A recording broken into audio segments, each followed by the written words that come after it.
ঠিক আছে? কারণ আপনার খাতা দেখার জন্য এক একটা খাতার জন্য 20 টাকা করে দেওয়া হয়, তারও বেশি আর কি, ওভারঅল কস্ট। আর যদি প্রিন্ট করে দেওয়া হয় তখন আরো বেশি কস্ট আসবে। সো আপনাকে অবশ্যই খাতাটা জমা দিতে হবে, বিকজ আপনি টাকা পে করেছেন। সো আপনার সেই পেমেন্টের একটা তুলে নেওয়া তো উচিত, তাই না? প্রফিট তো আপনাকে তুলতে হবে। Am I right? ভাই এটা তো অনেক বেশি ফিস মনে হচ্ছে, তো এটা তো বোনাফাইড ইন্টেনশন মনে হচ্ছে না। না, বেশি ফি না দিলে খাতা জমা কেন দিবেন না? আপনি রাইটিং কোর্সে লেকচার শুনলে হবে? এটা তো আর স্পোকেন কোর্স না, রাইট? আমরা যে ফাইনটা তুলবো সেই ফাইনটা যারা সবচেয়ে ভালো মার্কস পাবে তাদেরকে প্রোভাইড করা হবে। And obviously you cannot use AI, কারণ আমরা এআই চেকিং কিন্তু দিব।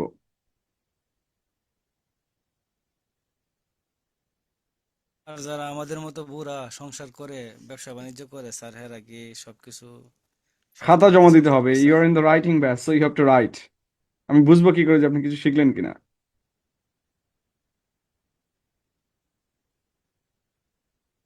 স্যার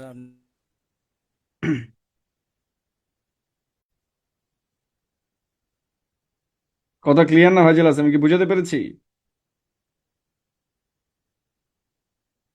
সো খাতা জমা দিবেন, আপনার লিখতে তো কত সময় লাগবে? 30 মিনিটও লাগবে না, ঠিক আছে? এমন হোমওয়ার্ক দিব না যে 2 দিন লাগবে লিখতে। Okay, in today's class, we'll be talking about uh, academic writing and how to write it.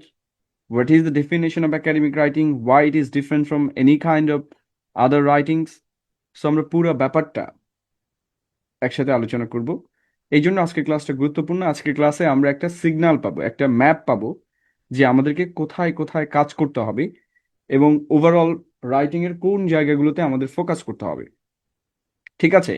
এবং আমাদের কিভাবে শিখতে হবে এটা সম্পর্কে আমাদের একটু ক্লিয়ার জানা থাকা দরকার। ঠিক আছে? শুধু শিখতে হবে, ভোট দিতে হবে এরকম বলা যাবে না। আমি কি করব এই ম্যাপিংটা আমাদের জানতে হবে, রাইট?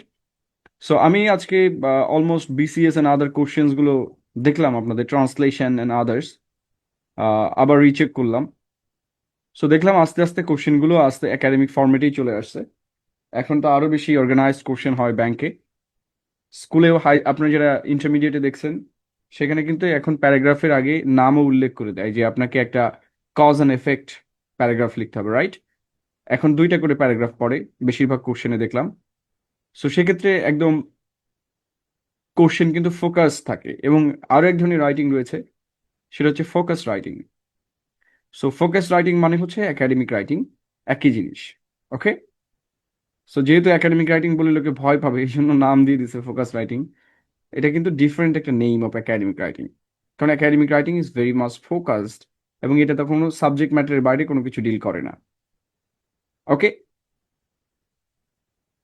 সো একজন একাডেমিশিয়ান এবং একজন পলিটিশিয়ানের মধ্যে একটা মজার ডিফারেন্স আছে, ঠিক আছে? একাডেমিশিয়ানরা হচ্ছে যে ধরেন একজন লিটারেচারের মানুষ এবং একজন রাজনীতিবিদের মধ্যে ডিফারেন্স কোথায়? অনেকে বলবে এর মধ্যে রাজনীতি আসলো কি করে? Obviously writing is all about politics. তো কি করে আসলো? একজন সাহিত্যিক মিথ্যা কথা বলেন, বা একজন নাট্যকার সে মিথ্যা কথা বলেন কি করার জন্য? অভিনয় করেন কিসের জন্য? একটা সত্য জিনিসকে প্রকাশ করার জন্য। আর একজন রাজনীতিবিদ সেম কাজটা করেন, সে হচ্ছে মিথ্যাটাকে ঢাকার জন্য। There is no difference between the two, but there is a slight difference. I mean, তো academic writing is totally direct, এবং এখানে কোনো লাইজ বলার সুযোগ নেই। If you want to lie systematically, you have to do that. Okay? So what is academic writing? আমি এগুলো নিয়ে আমার ভিডিও আপলোড করছি। So if you don't have any problem, আশা করি এগুলো দেখে নিতে পারেন। ফেসবুকে কিছুদিন আগে দেয়া আছে একদম ধাপে ধাপে। ওকে, so academic writing is a particular kind of writing that can be recognized by its style. তার মানে একাডেমিক রাইটিং এর একটা ডিফারেন্ট স্টাইল আছে। It is totally different from the poem, from novel, from other other kinds of writing. তবে academic writing এর মধ্যে essay writing কিন্তু আছে, আমরা যেটাকে প্রবন্ধ লিখন বলি। প্রবন্ধ টোটালি হচ্ছে একাডেমিক রাইটিং এর মধ্যে পড়ে। ঠিক আছে? পৃথিবীতে যত প্রবন্ধ লেখা হয়েছে সবগুলোই কাইন্ড অফ একাডেমিক রাইটিং, কারণ এগুলো একাডেমির বিষয়, সিরিয়াস ম্যাটার ডিসকাস করে। ওকে? তো এটার সাথে ডিফারেন্স কি আসলে কথা সাহিত্যের সাথে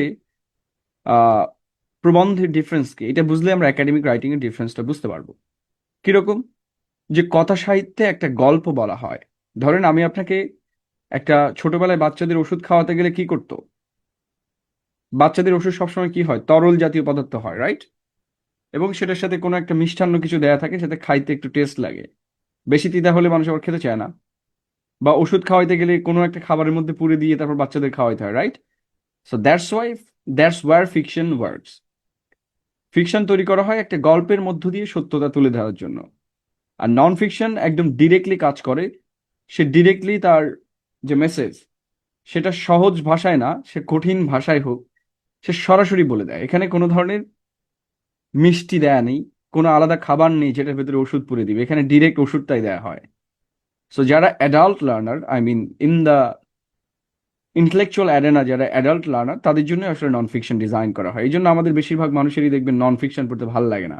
I mean philosophical books, political সায়েন্সের বই, এগুলো খুব একটা বিরক্তিকর বিষয়, but we like Humayun Ahmed and other kind of writers.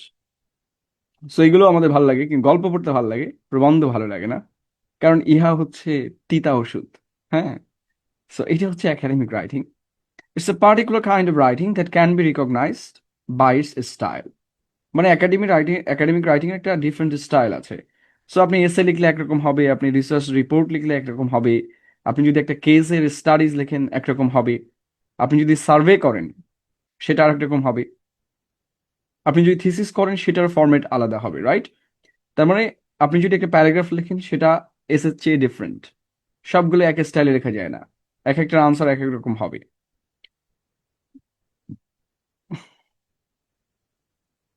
Pramatha Chowdhury, এই এই এই নামটা আমি 8 পর্যন্ত প্রথম চৌধুরী পড়তাম। পরে একটু বড় হওয়ার পরে দেখলাম যে না, নামটা তো আসলে প্রমথ চৌধুরী। তো এত ক্লাস ফার্স্ট হলাম কি করে এই নাম না পড়েই? পরীক্ষায় কিন্তু প্রমথ চৌধুরী লিখতাম, কিন্তু পড়ার সময় লিখতাম, পড়তাম প্রথম চৌধুরী। হোয়াটএভার। সো কি ক্যারেক্টারিস্টিক্স, একাডেমিক রাইটিং এর প্রধান বৈশিষ্ট্যগুলো কি? আজকের ক্লাসটা কাইন্ড অফ বোরিং হতে পারে, but it's a totally guidance two academic writing. So অবশ্যই আমাদেরকে আজকে একটু কষ্ট করে মনোযোগ ধরে রাখতে হবে। ফর্মাল একাডেমিক রাইটিং হচ্ছে যে ফর্মাল রেজিস্টার ইউজ করে।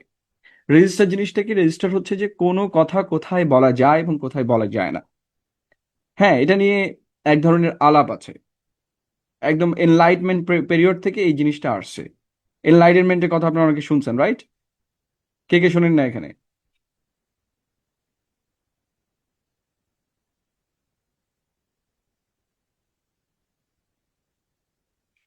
বাংলাতে আমরা বলি রেনেসাঁ। রেনেসাঁর পরে এনলাইটেনমেন্ট হয়েছে। তো এনলাইটমেন্ট প্রজেক্টটাই হচ্ছে ইউরোপের আলোকায়ন প্রজেক্ট। অর্থাৎ যে প্রজেক্টের মধ্য দিয়ে নানা ধরনের আহ জ্ঞান কাণ্ড আসলে বিকশিত হয়েছে, জ্ঞানকে আমরা কিভাবে ট্রিট করব। ওকে, সো এটাকে বলে রেজিস্টার। এবং সমাজে হচ্ছে যে শ্রেণী বৈষম্য যেটা আছে, এটা কিন্তু বাস্তবতা। আমাদের সবসময় বাস্তবতার ঊর্ধ্বে গেলে হবে না। আমরা একটা জিনিস মনে রাখতে হবে যে মানুষের দুইটা সত্তা আছে। সেই সত্তা কি? মানুষ বলে এক এবং করে আর এক, এটা মানুষের সত্তা, কারণ তার ন্যাচারাল ইনস্টিংক্ট এবং তার চিন্তা ডিফারেন্ট। তার শরীর এবং মন দুইটা আলাদাভাবে কাজ করে। একসাথে কাজ করলে সে অবশ্যই সন্ন্যাসী লেভেলের কেউ, কিন্তু যদি আলাদাভাবে কাজ করে, এই জন্য সে মুখে যখন কথা বলে খুব সুন্দর বলে, বাট আলটিমেটলি যখন ফাংশন করতে যায় তখন তার তার যে শরীর, সেটার ডিজায়ার তাকে টেনে নিয়ে যায়।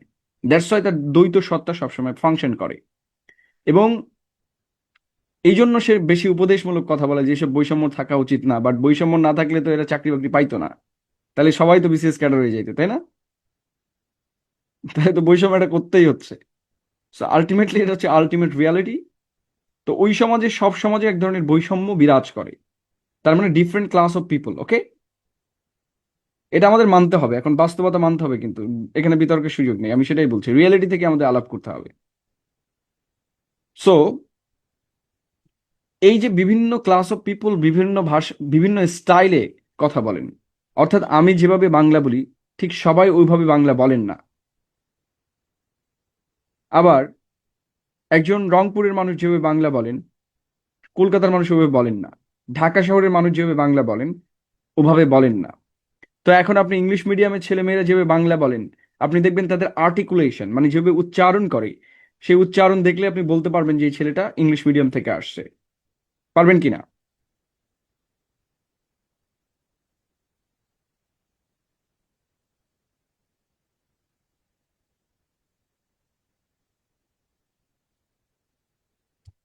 তারপর যেমন হচ্ছে যে চট্টগ্রামের মানুষ যখন প্রমিত বাংলা বলেন তখন তারা প কে ফ এবং ফ কে প বলেন। যেমন ফ্যানকে বলেন প্যান এবং প্যানকে বলেন ফ্যান। এটা হয়। সো তার মানে হচ্ছে যে আপনি কোথাকার অ্যাকসেন্ট দেখে কিন্তু ওই মানুষের বিলঙ্গিং কে, অর্থাৎ ওই মানুষ কোথা থেকে এসেছেন এটাকে আপনি জাস্টিফাই করতে পারেন, পারেন কিনা? অর্থাৎ আপনি লোকেট করতে পারেন if you have any idea about language. I mean, আপনি যদি আরো কয়েকজনের ভাষা শোনার সুযোগ হয়ে থাকে তাহলে আপনি উচ্চারণ দেখে বুঝতে পারবেন এই মানুষটা সাতক্ষীরার নাকি এই মানুষটা যশোরের। হ্যাঁ, যদি সে প্রমিত ব্যবহার করে তাহলে সে হাইলি এডুকেটেড বলে ধরে নেওয়া হয়। তার মানে হচ্ছে ভাষা কিন্তু এক ধরনের বৈষম্য সৃষ্টি করে। এটা হচ্ছে বাই ডিফল্ট। আমি এটাকে আপনার বলছি না যে এটা খারাপ, আমি খারাপের কথা বলছি না, কিন্তু এটা হচ্ছে, আমি বলেছি যে this is the reality of socio linguistics. আমরা এটাকে বলি সামাজিক ভাষা বিজ্ঞান। অর্থাৎ আপনার হচ্ছে সমাজের আপনি কোন জায়গা থেকে আসছেন এটা হচ্ছে আপনার ল্যাঙ্গুয়েজ এটা ক্যারি করে। ঠিক আছে? রাইট। নোয়াখালী হচ্ছে প কে হ বলে। এটা আপনারা অনেকেই পড়েছেন ধ্বনির পরিবর্তন বলে, বাংলা ব্যাকরণে রয়েছে যে ধ্বনির পরিবর্তন, যে কিভাবে ধ্বনির পরিবর্তনটা ঘটছে। রাইট। এই ধ্বনি পরিবর্তন কিন্তু আঞ্চলিক ভাষার ক্ষেত্রেই সবচেয়ে বেশি ঘটে। যেমন ওই যে প কে হ বলে মানে পানিকে বলে হানি, আপনি খাইছুননি। সো দিস ইজ টোটালি ধ্বনির পরিবর্তন।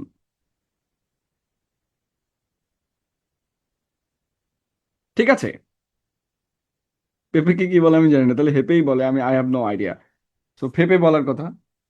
আহ, এটার জন্য একটা ডিকশনারি পাওয়া যায়, আধুনিক কালে বের করেছে এশিয়াটিক সোসাইটি। আপনারা দেখতে পারেন আঞ্চলিক ভাষার ইতিহাস।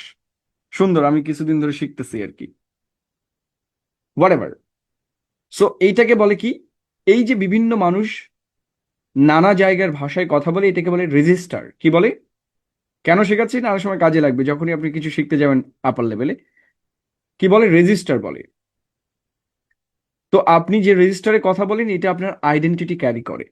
ফলে your accent is your identity. That's why ভাষার ভিতরে অনেকগুলো ফরমেশন রয়েছে। বাংলা ভাষার স্ট্যান্ডার্ড ফরমেশনকে কি বলে? প্রমিত বাংলা। কি বলে? স্ট্যান্ডার্ড রেজিস্টারকে বলে প্রমিত বাংলা। তো আমরা যে অভিধান পড়ি এগুলো প্রমিত বাংলা অভিধান। তার মানে এই না যে এর বাইরে যেগুলো আছে এগুলো ভুল, কিন্তু সমস্যা হচ্ছে এর বাইরে যেগুলো আছে সেগুলো লিখিত আকারে ব্যবহার করা যাবে না। Are you clear? মানে আমি মুখে বলতে পারি যে আমি বলতেছি, বাট আমি লেখার সময় আমি বলছি লিখতে হবে, অথবা আমি বলিতেছি লিখতে হবে, if you want to write that. বুঝতে পেরেছি? তো এই যে স্ট্যান্ডার্ড ল্যাঙ্গুয়েজটা গ্রহণ করা হয়, এই ল্যাঙ্গুয়েজটারও আবার কিন্তু ফরমেশন আছে, মানে কোন সিচুয়েশনে কি আপনি ব্যবহার করবেন। তাহলে রেজিস্টার জিনিসটা হচ্ছে যে কোন শব্দ কোন কনটেক্সটে, কোন পরিবেশে, কোন এনভায়রনমেন্টে আপনি ব্যবহার করতে পারবেন। মানে আপনি টিচারকে যেভাবে অ্যাপ্রোচ করেন ওইভাবে তো প্রেমিকারে অ্যাপ্রোচ করলে হবে না, তাই না? বা আপনার বন্ধুকে অ্যাপ্রোচ করলে হবে না, বা আরেকজনকে, একজন সাধারণ মানুষকে অ্যাপ্রোচ করলে হবে না। তার মানে ইকুয়াল ডিস্ট্রিবিউশন নাই। এটা আপনি লতেও দেখতে পাবেন যে ল হচ্ছে সবার জন্য ইকুয়াল না, রাইট? ল কিন্তু আলটিমেটলি সবার জন্য ইকুয়াল থাকে না কখনোই। ধরেন একজন নেতা যাচ্ছে হেলমেট ছাড়া, তাকে কিন্তু সিগন্যাল দিবে না। কিন্তু আপনার যদি কিছু হয়, মানে কোনো ফল্ট না থাকে, তাও একটা মামলা ধরে দিয়ে দিল। একসময় এরকম আমি দেখছি। এখন কি অবস্থা আমি জানি না, যেহেতু আমি খুব একটা ভ্রমণ টন করি না। But it is true. তো কোন জায়গায় কোন শব্দ ব্যবহার করতে হয় এটা জানাটা খুব গুরুত্বপূর্ণ। এবং ইংরেজিতে এটাকে বলে রেজিস্টার। সাধারণত academic writing a formal register ব্যবহার করা হয়। মানে কোর্টের ল্যাঙ্গুয়েজ যেটা, এটা হচ্ছে টোটালি ফর্মাল রেজিস্টার। কোর্ট একটা ডিফারেন্ট অ্যাপ্রোচে কথা বলে। আপনি যদি কেউ কোর্টের কোনো ভার্ডিক্ট পড়ে থাকেন তাহলে you'll get the whole vibe of academic writing, of formal writing, যে ফর্মালিটি কারে কয়। দাঁত তাতে উড়ে যাইতে পারে, এর জন্য আলাদা গ্রামার বইও আছে যে English for law.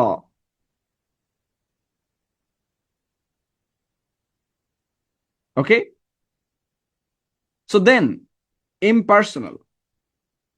focuses on subject, not writer. And this is academic writing, so focuses on subject, not writer. কথাটা ভেরি ইম্পর্টেন্ট, কারণ হচ্ছে যে আমরা সবসময় নিজের ওপিনিয়নটা দিতে পছন্দ করি। লাইক ফেসবুক কমেন্টে আমরা প্রচুর ওপিনিয়ন দিই এবং সেগুলো কতটা যুক্তিযুক্ত আমরা জানি না, বাট আমরা হচ্ছে যে ওপিনিয়ন তো দিতেই পছন্দ করি, তাই না? সারাদিনই ওপিনিয়ন দিই। But academic writing is totally impersonal. I mean, এটা হচ্ছে যে আপনার ব্যক্তিগত মতামতের চেয়ে গুরুত্বপূর্ণ আপনার হাতে থাকা তথ্য প্রমাণ এবং আপনার যে পড়াশোনা। অবভিয়াসলি আপনি তো ক্লাস 1-এ উঠে একাডেমিক রাইটিং লেখা শুরু করবেন না, তাই না? আপনি এতদিন একটা স্টাডি করে এসেছেন, একটা ফেজের ভিতর দিয়ে এসেছেন।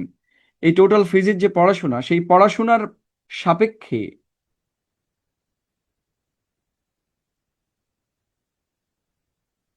আপনার পড়াশোনার সাপেক্ষে লজিক্যালি এই বিষয়ে আপনি কি জানেন।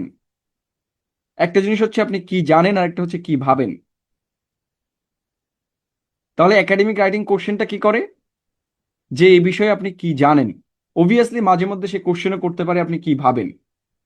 সেই ভাবাটাও আবার ইম্পার্সোনালি লিখতে হবে। যেমন ধরেন আপনি একটা বিষয়ে ভাবেন, কিন্তু সেই লজিকটা প্রতিষ্ঠা করার জন্য আপনাকে আদার্স রাইটিং ব্যবহার করতে হবে, যে আমার এই বিষয়ে মতামত এরকম, এর কারণ হচ্ছে যে এর আগে এত 23 জন ধরেন বিখ্যাত স্কলার এই বিষয়ে এরকম মতামত দিয়েছেন। Are you clear? You will have an opinion, but it will be backed by scholarly opinions.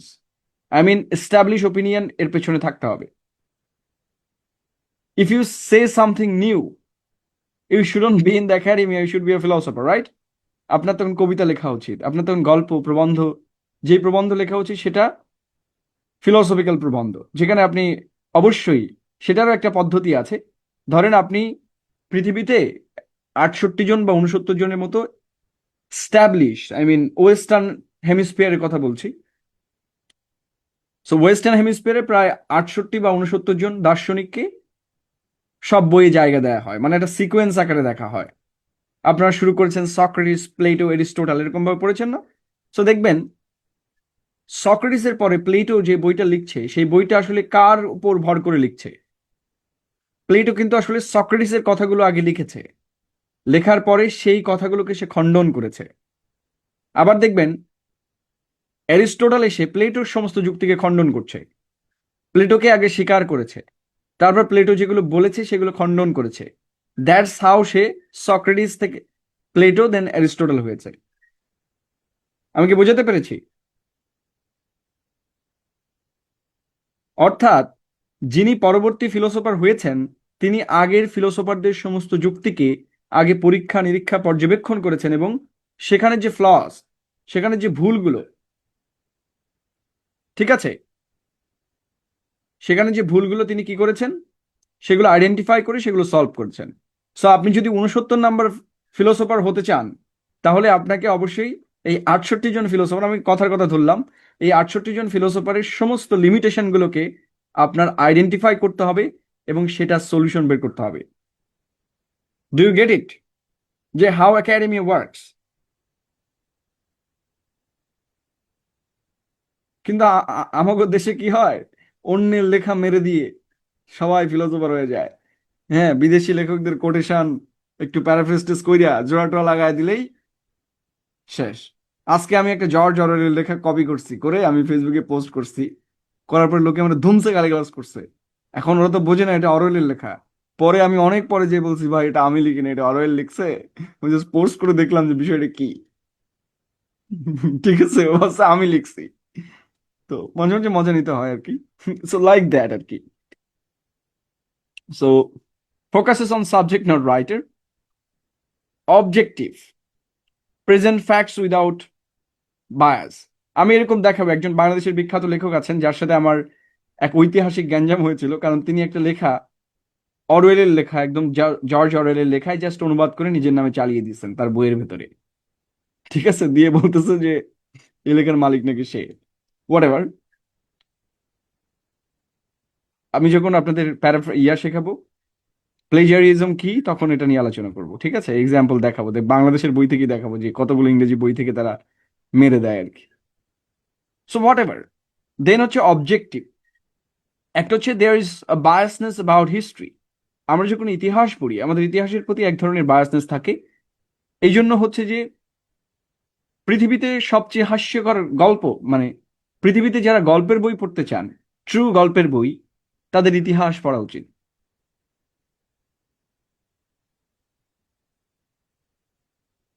কি বলেছি? যারা প্রকৃত গল্পের বই পড়তে চান, গল্প মানে কি, যেখানে মিথ্যা কথা থাকে। সো অন্তত সরকারি যে কোনো ইতিহাসের বই পড়লে আপনি এই ফিলটা পাবেন যে গোয়েবলস এর চেয়ে সত্যি কথা বলতে আমার যা মনে হয়। মানে I have read a lot of history books of our country and other countries nearest to us. তো এই সকল কান্ট্রি ইতিহাসের বই পড়লে শকিং, যারা রিয়েল হিস্ট্রি পড়ছে। তো what ever. So present facts without bias. তো ফ্যাক্ট বলে কিছু নয় আসলে পৃথিবীতে। এটাও আরেক ধরনের বিতর্ক আর কি, ফিলোসফিক্যাল, যে ফ্যাক্ট বলে আসলে কিছু নাই। Every fact is a kind of opinion. মনে রাখতে হবে কোনটাকে আমরা ফ্যাক্ট বলে স্বীকৃতি দিব একাডেমিয়াতে। ফ্যাক্ট কোনটা? Opinion backed by power is a fact. কি বলেছি? Any opinion backed by authority is fact. কি বলেছি?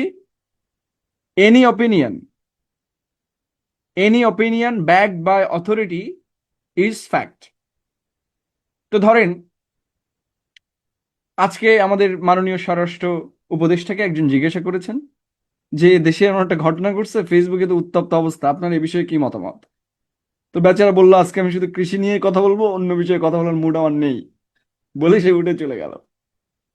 সো এখন ধরেন হিস্ট্রিক্যালি কেউ ধরেন এই মোমেন্টটাকে আপনার কাছে জিজ্ঞেস করতে চাইলো যে এই সময় কি ঘটেছিল, আপনি ফ্যাক্ট হিসেবে কি কি উপস্থাপন করবেন? সেটা হচ্ছে যে দুইটা জিনিস। একটা হচ্ছে মিডিয়ার বাংলাদেশে একটা পাওয়ার আছে, পৃথিবীর সব জায়গায় এটা ফিফথ স্টেজ বলে নাকি,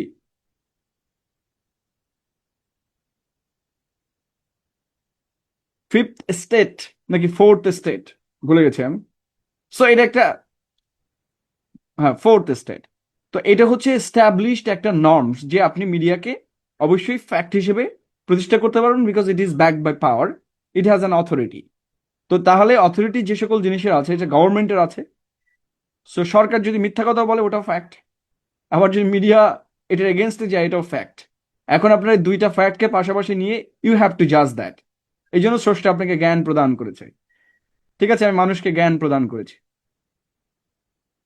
এটা নিয়ে আমি ভবিষ্যৎ অন্য অন্য সময় আলাপ করবো যে কিভাবে জ্ঞান আসলো আসলে। So present facts without bias, আপনাকে মনে রাখতে হবে ফ্যাক্ট হিসেবে শুধু ওইটাই স্বীকৃত হবে যেটা backed by power. If any fact, any opinion is not backed by power, it won't be fact, even if it is a fact. I mean যদি সত্য ঘটনা আপনার সামনে ঘটছে, it is recorded by video, but এটা আপনার আদালতে accepted নাও হতে পারে। এখানে যারা লয়ার আছেন তারা ভালো বলতে পারবে। ঠিক আছে, এখানে যারা লয়ার আছে তারা ভালো বলতে পারবে যে ভিডিও থাকলেও মাঝে মধ্যে সেটাকে মানে অ্যাকসেপ্টেড নাও হতে পারে। সো দ্যাটস ওয়াই অথরিটি থাকতে হবে। উইটনেস সবচেয়ে বড় অথরিটি আর কি। So types of academic writing, academic writing এর মধ্যে কি কি পড়ে? Essays, research reports, case studies, surveys, dissertation, thesis and, কথা কার কার কেটে আসতেছে? আমি তো ক্লিয়ার শুনতেছি। আই মিন, আপনারা কি ক্লিয়ার শুনতে পাচ্ছেন?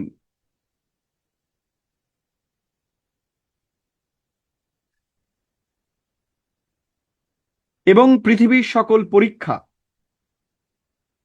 কি বলেছি?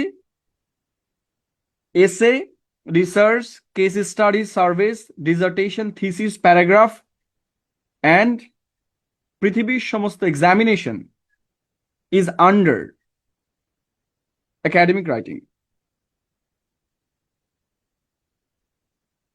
যাদের কাটা কাটা আসতেছে তারা একটু লিভ নিয়ে জয়েন করতে পারেন। আই থিঙ্ক আমার এখান থেকে ঠিকই তো আছে, আমি শুনছি তো। নট ক্লিয়ার বলে, বুঝলাম না।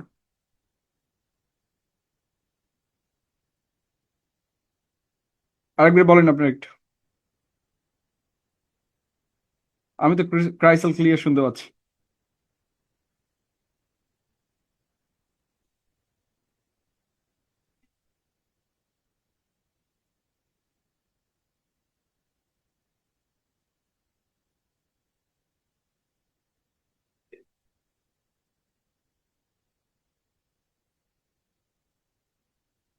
দেন আমাদের বলা হয়েছে structure of academic writing. Any kind of academic writing will have this format. যে কোনো ধরনের লেখা, আমি বলেছি পৃথিবীর সকল পরীক্ষা কি ধরনের রাইটিং? Academic writing. কারণ পরীক্ষা নেয় কারা? এই যে যারা দাগাচ্ছে এরা, ঠিক আছে?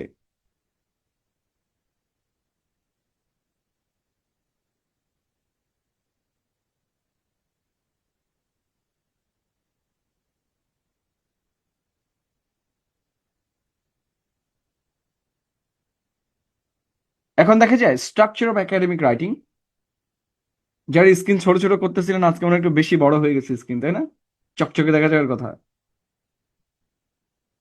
প্রিন্ট করতে গেলে এটা খবর হয়ে যাবে না। ওকে, একাডেমিক রাইটিং এ তিনটা জিনিস থাকবে ম্যান্ডেটরি। একটা হচ্ছে ইন্ট্রোডাকশন, একটা হচ্ছে বডি, আর একটা হচ্ছে কনক্লুশন। ইন্ট্রোডাকশন হচ্ছে মানুষের মাথা, বডি হচ্ছে তার বাকি অংশ, আর কনক্লুশন হচ্ছে তার পায়ের পাতা, ঠিক আছে? কার যদি পায়ের পাতায় সমস্যা থাকে তাহলে সে তো দাঁড়িতে পারবে না, রাদার সে পড়ে যাবে, ফল করবে। সো প্রত্যেকটা একাডেমিক রাইটিং এর ঘুরে ফিরে এই জিনিসগুলো থাকবে। কি থাকবে? There will be an introduction, যে ইন্ট্রোডাকশনে আমরা যে টপিক দেয়া থাকবে সেই টপিকে কথা বলবো। যে কনটেক্সট দেয়া থাকবে সেই কনটেক্সট ক্লিয়ার করতে হবে। There will be a thesis statement. Thesis statement মানে কি? মূল বাক্য। কি বলেছি? বাংলায় বলি আমরা মূল বাক্য। মূল ভাব কি বলেছি? মূল ভাব। আপনার মূল ভাব তো শুনেছেন, রাইট?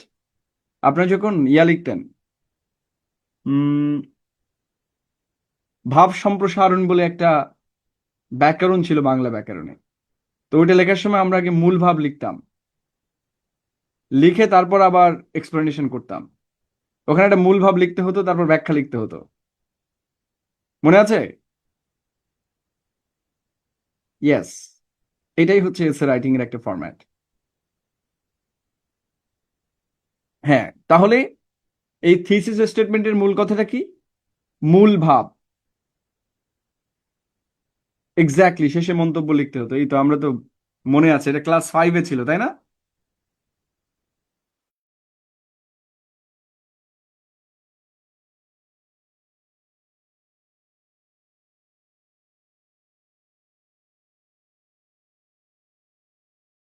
আমাদের পড়ছিল আমাদের দেশের মাটি সোনার চেয়েও খাঁটি, এটা ব্যাখ্যা করো।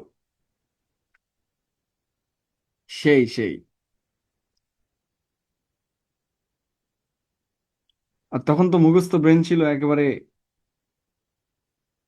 দুমদাম মুখস্থ মাইরা দিয়ে আসছি, আপনাদের মতো আমিও। ওকে, দেন থাকে অতিভক্তি চোরের লক্ষণ। হ্যাঁ, আরো অনেক বিখ্যাত বিখ্যাত জিনিসপত্র ছিল। কি স্বাধীনতা অর্জনের চেয়ে রক্ষা করা কঠিন। এইটা তো কতবার যে পড়ছে রে ভাই, এখন পড়ে কিনা আমি জানি না। অবশেষে আমাদের অনেকগুলো ভাব সম্প্রসারণ জীবনে সত্যি হতে চলেছে। Thesis statement and outline.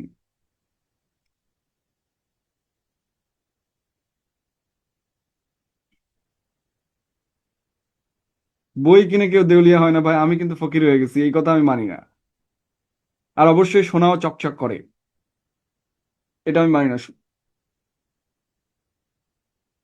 So body develops arguments with evidence and analysis. আচ্ছা, আমি একটা কথা বলি। একটু আগে আমি বললাম যে বইতে যা যা পড়বেন বাস্তব জীবনে তার উল্টা ঘটবে। কি বলেছি? বইয়ে যদি লেখা থাকে সততাই সর্বোৎকৃষ্ট পন্থা, তাহলে একটা ভিডিও আপনাদের দেখিয়েছিলাম না, যে তাহলে এই বই তুই ছিঁড়ে ফেল, এই বই দিলে ফকির হয়ে যাবি। সুতরাং এগুলো তো ক্লাসে মাস্টার মানুষ, আমি তো আর বলতে পারবো না। Then outline. So what is the outline? Outline মানে আমরা হোল এসেতে কিভাবে লিখবো। ধরেন আমরা এসেতে 3টা প্যারাগ্রাফ লিখবো, ঠিক আছে?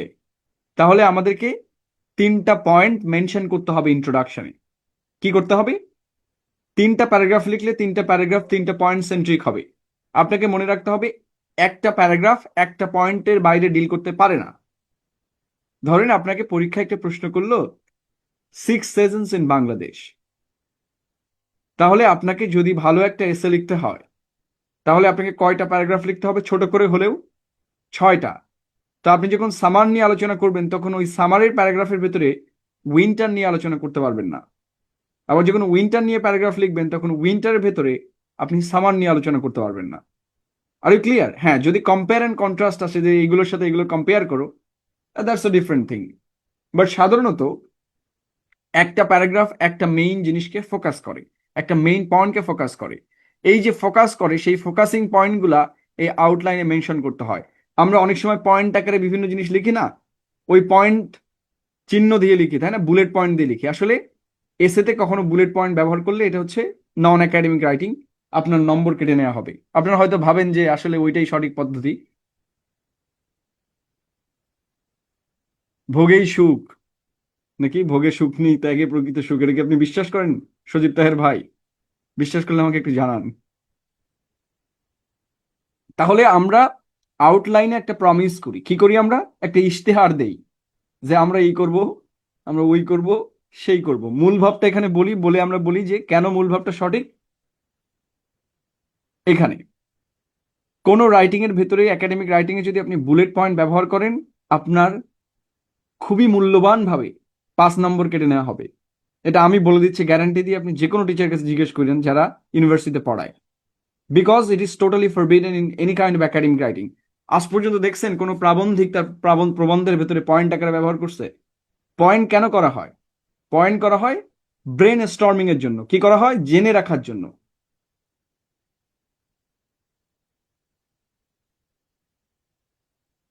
ঠিক আছে, পয়েন্ট কিসের জন্য দেওয়া হয়? জেনে রাখার জন্য, আইডিয়াগুলো ব্রেন স্টর্ম করার জন্য। আপনার রাফ খাতা ব্যবহার করছেন কখনো ক্রসিং চিহ্ন দিয়ে? সো সাধারণত রাইটিং এর ক্ষেত্রে যারা আইএলস এখানে আছে, কেউ একবার আইএলস পরীক্ষা দিয়েছে, তারা জানেন যে তাদেরকে আলাদা আইডিয়াটাকে জেনারেট করে নিতে হয় উড পেন্সিল বা কোথাও। দেন ওই আইডিয়াটাই আসলে প্যারাগ্রাফে অ্যাপ্লাই করতে হয়, রাইটিং অ্যাপ্লাই করতে হয়। এই জন্য আমরা বুলেট পয়েন্ট আকারে যে কোনো বইয়ে লিখে দেয় বই আলাদা, যাতে করে আপনার মনে থাকে যে এগুলো মেইন পয়েন্ট, পরীক্ষায় এগুলো লিখতে হবে। বাট এগুলো সাজায় গোছায় লিখতে হবে। ওকে, সো দ্যাটস ওয়াই আপনার পরীক্ষা হলে মারা খান। এই যে আমার স্যার স্যার কিছুদিন আগে এসে বলতেছিল না যে বিসিএস এর খাতা দেখতে গিয়ে তার কি অবস্থা হয়েছে, বিকজ সে দেখে সবাই পয়েন্ট আকারে লিখছে।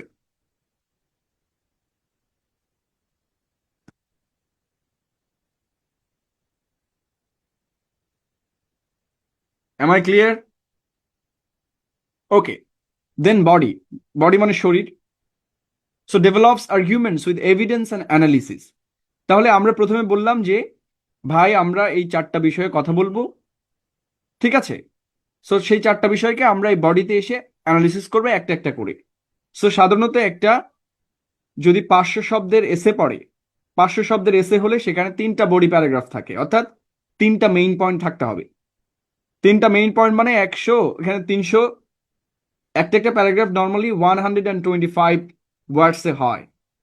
আপনি যদি এই রুল মেনটেন করেন, I mean if you develop a good paragraph, এটা 120 শব্দ থেকে 150 শব্দের মধ্যে হয়। তার মানে এখানে আপনার মোটামুটি 350 শব্দ হয়ে যায়। সো ইন্ট্রো এবং কনক্লুশন দিলেই 500 শব্দ হয়ে যায়। So that's why academic writing হচ্ছে প্রিসাইজ। আই মিন আপনি যদি এটা মানেন, অটোমেটিক্যালি আপনার ওই যে ওয়ার্ডের লিমিটেশন থাকে এটা ক্লিয়ার হয়ে যাবে। এখন আপনার ধরেন পড়লো বিসিএস 20 মার্কের, সেখানে ওয়ার্ড লিমিটেশন 1000। তাহলে আপনাকে বুঝতে হবে আপনার প্যারাগ্রাফটা একটু বড় করতে হবে এবং পয়েন্ট আপনাকে 4টা থেকে 5টায় যেতে হবে।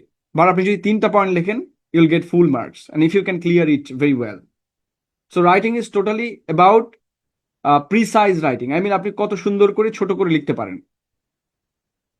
উনি ভালো নেতা বা বক্তা যিনি কম কথায় অনেক বেশি কিছু বলতে পারেন। ঠিক আছে, আপনার তো সারাদিন সময় দেওয়া হবে না বক্তব্য দেওয়া, তাই না? 5 মিনিটই বক্তব্য দিবেন, কিন্তু 20 মিনিট বক্তব্য দিবেন, কিন্তু একেবারে 20 বছর ইতিহাস। রাইট? সো গ্রেট স্পিচ গুলো দেখবেন খুব বিরাট ঘন্টার পর ঘন্টা বক্তব্য নয়। ওকে, so every kind of academic writing will be to the point and precise. So that's why আপনি এই কোর্সে ভর্তি হয়েছেন। So conclusion is the restatement of the introduction. অর্থাৎ আমরা ইন্ট্রোতে একটা ইশতেহার দেই, একটা প্রমিস করি যে এই পয়েন্টে আমরা কথা বলবো, পয়েন্টগুলো হচ্ছে এটা। আমরা বডিতে এসে সেই পয়েন্টগুলো নিয়ে কথা বলি এবং কনক্লুশনের সময় আমরা বিদায় নেই। তো বিদায় নেওয়ার সময় বলি যে দেখুন আমরা আমাদের মেয়াদ শেষ, আমরা এখন বিদায় নিব। সো আমরা আমাদের ইশতেহারগুলো পূরণ করেছি। বুঝাতে পেরেছি? হ্যাঁ, যত বেশি পেজ, একই কথা, হ্যাঁ। সো আউটলাইন কি, conclusion summarizes main points, and if you have any final insight, if you have any suggestion, সেটা আপনি কনক্লুশনে অ্যাড করতে পারবেন after summarizing all the main points. So body হচ্ছে একটা ডেভেলপমেন্ট পিরিয়ড। ধরেন আমি একটা নির্বাচন দিয়ে উদাহরণ দিই, যেহেতু দেশে নির্বাচন চলছে, হ্যাঁ, তাহলে ক্লিয়ার হবে। সো ধরেন হচ্ছে ইন্ট্রোডাকশন হচ্ছে যে আপনারা নির্বাচনের আগে যে ইশতেহার প্রদান করেন, ইশতেহার জিনিসটা বোঝেন, যে আমরা গেলে এটা এটা করব। তো তার মানে আপনি কোন কোন পয়েন্টে আলোচনা করছেন সেটা আপনি আউটলাইন এবং থিসিস স্টেটমেন্ট বা মূল ভাবে বলে দিচ্ছেন, যে আমার এই বিষয়ে মন্তব্য এইটা, এই সেই। আর বডি হচ্ছে যে আপনি যে 5 বছর ক্ষমতায় আছেন, অর্থাৎ আপনার পুরো রাইটিংটা এটার ভিতরে ডেভেলপ হবে। আপনি যে প্রমিস করেছেন সেটা এই রাইটিং এসে পূরণ করতে হবে, যে দ্যাটস ওয়াই আমার এই বাক্যটা সঠিক। আপনি যে 3টা পয়েন্টের কথা বললেন, সেই 3টা এখানে সঠিক। ঠিক আছে? তাহলে বডিটা হচ্ছে অদা পূরণ করার ঘটনা, যখন আপনার হাতে ক্ষমতা আছে। আর কনক্লুশন হচ্ছে বিদায় নেওয়ার সময়, যে আমি ভাই এই করছি, আগামী নির্বাচনে আমাকে ভোট দিয়ে না আবার। Am I clear? যেহেতু সামনে নির্বাচন, এই জন্য বিষয়টা মিলছে, যদিও নির্বাচনে কখনো ওয়াদা পূরণ হয় না। একজন প্রফেসর দেখলাম আজকে বলছে যে ইশতেহার হচ্ছে সেই সকল বিষয় যেগুলো কোনো সরকার ক্ষমতায় গেলে আর জীবনেও করবে না। তো যেগুলো ইশতেহারে থাকবে ওগুলো সে জীবনেও করবে না, এই জন্য ওগুলো কাগজে লিখে দিছে। সো আমি লিটারালি শকড, এবং এটা ইন্টারভিউতে সাবসা আজকে দেখলাম।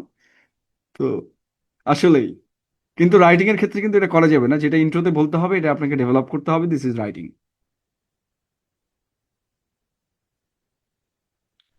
আশা করি বুঝাতে পেরেছি। এবার একাডেমিক রাইটিং এ যে জিনিসটা থাকবে, লজিক্যাল ফ্লো, মানে একটা যৌক্তিক ফ্লো থাকবে। আপনার লেখাটা পড়ার পরে আমার মনে যেন চায় আমি পরের লাইনটা পড়ি। ঠিক আছে? Clear transitions and কোহারেন্ট arguments.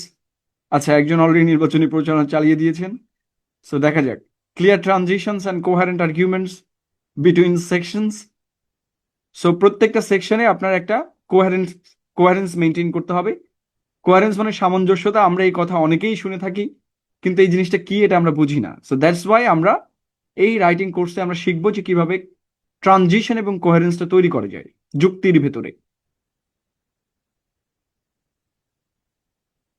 Right, একই কথা ঘুরে ফিরে 3 জায়গায় আসবে, এটা একাডেমিক রাইটিং। ওকে, একাডেমিক রাইটিং তো সৃষ্টিশীল রাইটিং না। এটা হচ্ছে একটা সিগন্যালের মতো, হ্যাঁ। যিনি খাতা দেখেন, তিনি কিভাবে খাতা দেখেন সেটা বলি। তিনি প্রথমে ইন্ট্রো পড়েন, দেন কনক্লুশন পড়েন, দেন প্রত্যেকটা প্যারাগ্রাফের প্রথম লাইন পড়েন। আর যদি ব্যাপক ভালো লাগে তাহলে পুরোটাই পড়েন। বাট আলটিমেটলি এটাই খাতা দেখার নিয়ম, যে প্রথমে ইন্ট্রো এবং কনক্লুশন পড়া। বোঝা গেল? আমি বলেছি যারা নন ফিকশন বই পড়েন, এটাও একটা বই পড়ার পদ্ধতি। আপনার কাছে ধরেন একজন মানুষের কাছে 4,000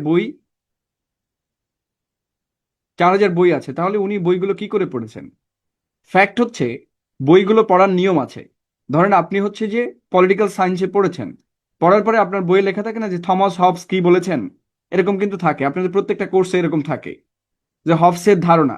তো হবসের যে পুরো ধারণা এটা কিন্তু আপনি জানেন, কিন্তু কি, হবস তার বইয়ে যা যা লিখছেন সবই তো আর থাকে না ওর ভেতরে।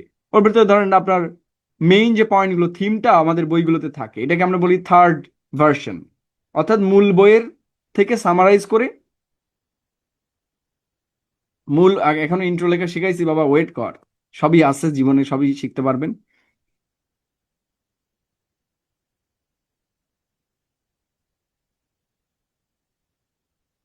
আর ক্লিয়ার? আমি যেটা নিয়ে কথা বলছিলাম এটা ভুলে গেলাম। ধরেন হবসের বইয়ের, আমরা তো কেউ হবসের বই পড়ি নাই, খুব কম লোকই পড়ছে।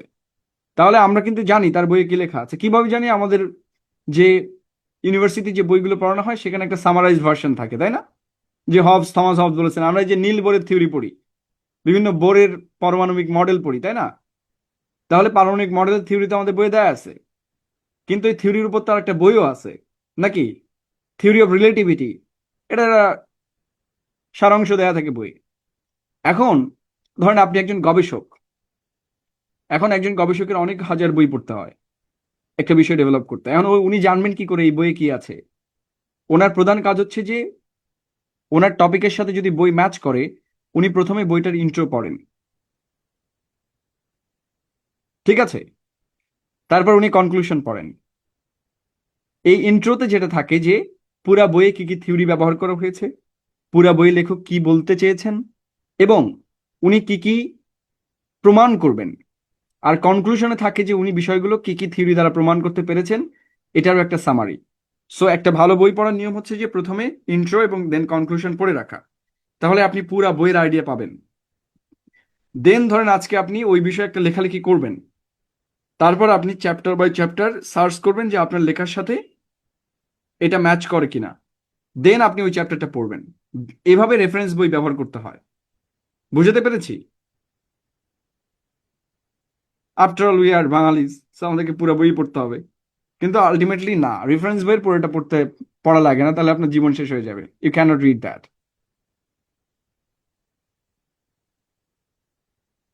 সো এই জিনিসটাকেই থিসিস বলে। থিসিসটা থাকে প্রিফেসের ভেতরে। হ্যাঁ, একটা বইয়ের থিসিস কোথায় থাকে? একটা নন ফিকশনের থিসিস কোথায় থাকে? নন ফিকশনের কথা বলছি, কিন্তু প্রবন্ধের বই আছে, যেগুলো ফিলোসফির বই আছে, এগুলো থিসিস থাকে প্রিফেসের ভেতরে। থিসিস মানে কি? মূল বক্তব্য। থিসিস কথাটা শুনলে আর অনেকের ভয় লাগে। মূল ভাব আর কি, মূল ভাবটা এই প্রিফেসের মধ্যে লেখা থাকে। দ্যাটস ওয়াই প্রিফেস পড়াটা খুবই গুরুত্বপূর্ণ। কথা ক্লিয়ার না ভেজাল আছে? তাহলে বইয়ের দোকানে আমাদের গেলে কি করতে হবে? প্রথমে প্রিফেস পড়তে হবে, ওখানে দাঁড়াই পড়তে হবে। Then you will get the idea যে বইটা আপনার কেনা দরকার নাকি দরকার না। Am I clear? Okay. So references, citation to other research and bibliography at the end. যদিও আপনারা এখানে অনেকে সবাই পরীক্ষা দিতে যাবেন, তার বাইরেও যারা একাডেমির স্টুডেন্ট রয়েছেন, মানে ইউনিভার্সিটিতে পড়েন, তাদের জন্য এটা ম্যান্ডেটরি যে আপনারা যে সকল বই কনসাল্ট করবেন সেই বইয়ের সাইটেশন দেয়া, এবং বইয়ের শেষে আপনার লেখার শেষে সেটার একটা গ্রন্থ কি পঞ্জি বলে এরা নাকি, গ্রন্থপঞ্জি দেয়া, একটা বিবলিওগ্রাফি দেয়া, বইয়ের তালিকা দেয়া, যে আপনি এই বইগুলো ফলো করেছেন। ঠিক আছে? তাহলে আপনার চুরি মাপ। So academic writing is a kind of thief, মানে স্টিলিং, স্টিলিং উইথ কার্টেসি। যে আপু আপনার কলমটা একটু নিতে পারি? আপু দিতে না চাইলেও আপনি নিতে পারবেন, because you are giving the reference. Okay, বলে আমার নয় চালায় দিলাম, এই আর কি। আছে না, সিনেমাতে দেখেন না যে বন্ধুর বাইক ধার করে নিয়ে এসে নায়ক পার্ট নিচ্ছে? সো এটাই হচ্ছে আমাদের একাডেমিক রাইটিং। অন্যের লেখা আমরা ব্যবহার করতে পারবো অনায়াসে, এবং ঠিকই নিজের বলে দাবি করতে পারবো, because we are providing the references, right? So legally we are safe. Structure variations, so different genres may have specific requirements. So আপনাকে বুঝতে হবে ডিফারেন্ট জনরার এক এক ধরনের রিকোয়ারমেন্ট আছে। যেমন এসে এক ধরনের প্রশ্ন করে, প্যারাগ্রাফ লেখার স্টাইল আলাদা, এক এক এসের স্টাইলও আলাদা। যেমন বিসিএস এ ব্যাংকে পড়ে আর্গুমেন্টেটিভ রাইটিং, আইএলসে আছেন opinion writing, agree disagree, problem solution, double question, right? নানা ধরনের কোশ্চেন, এবং তার লেখার স্টাইল ডিফারেন্ট, কিন্তু মূল বিষয় একই, একটা ইন্ট্রো, বডি অ্যান্ড কনক্লুশন, এটা ম্যান্ডেটরি থাকবে, বাট সেটা ডিফারেন্ট ওয়েতে আমাদেরকে লিখতে হবে। আমি কি বুঝাতে পেরেছি?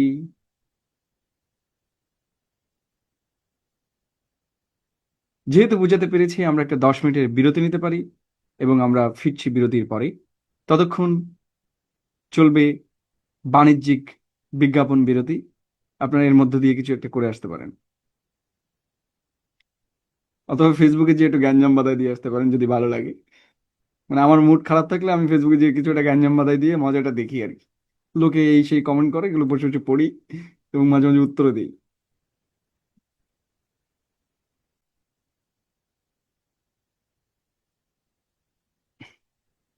ওকে, সো যেটা নিয়ে কথা বলছিলাম, তাহলে আমরা বলেছি যে স্ট্রাকচার অফ একাডেমিক রাইটিং কিরকম: ইন্ট্রোডাকশন, বডি অ্যান্ড কনক্লুশন।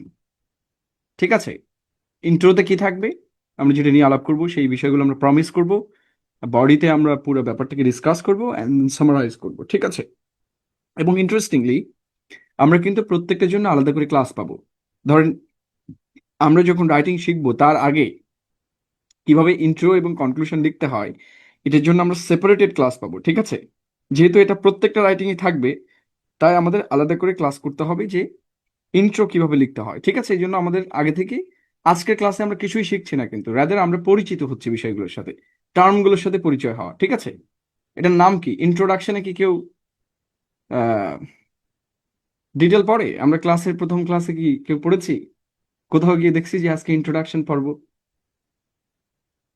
না, ইন্ট্রোডাকশনে সবাই পরিচিত টরিচিত হয় একটু বিষয়টা জানাজানির জন্য আর কি।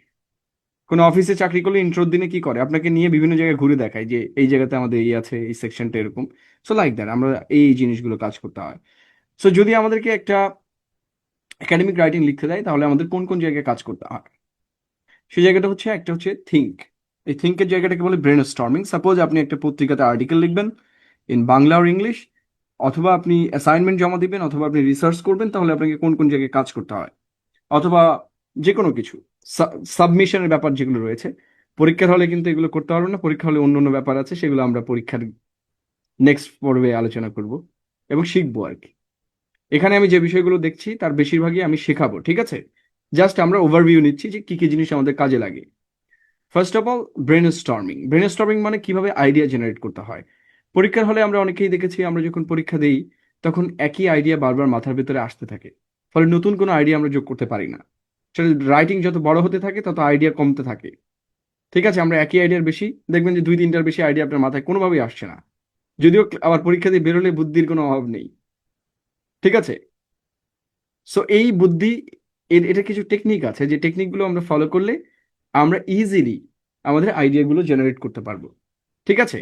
এটাকে বলে ব্রেন স্টর্মিং টেকনিক্স, ঠিক আছে? যে আমরা কিভাবে আইডিয়া জেনারেট করব, যে আমরা একটা বিষয় লিখবো, সেই বিষয়ের আইডিয়াগুলো আমরা কিভাবে পাবো।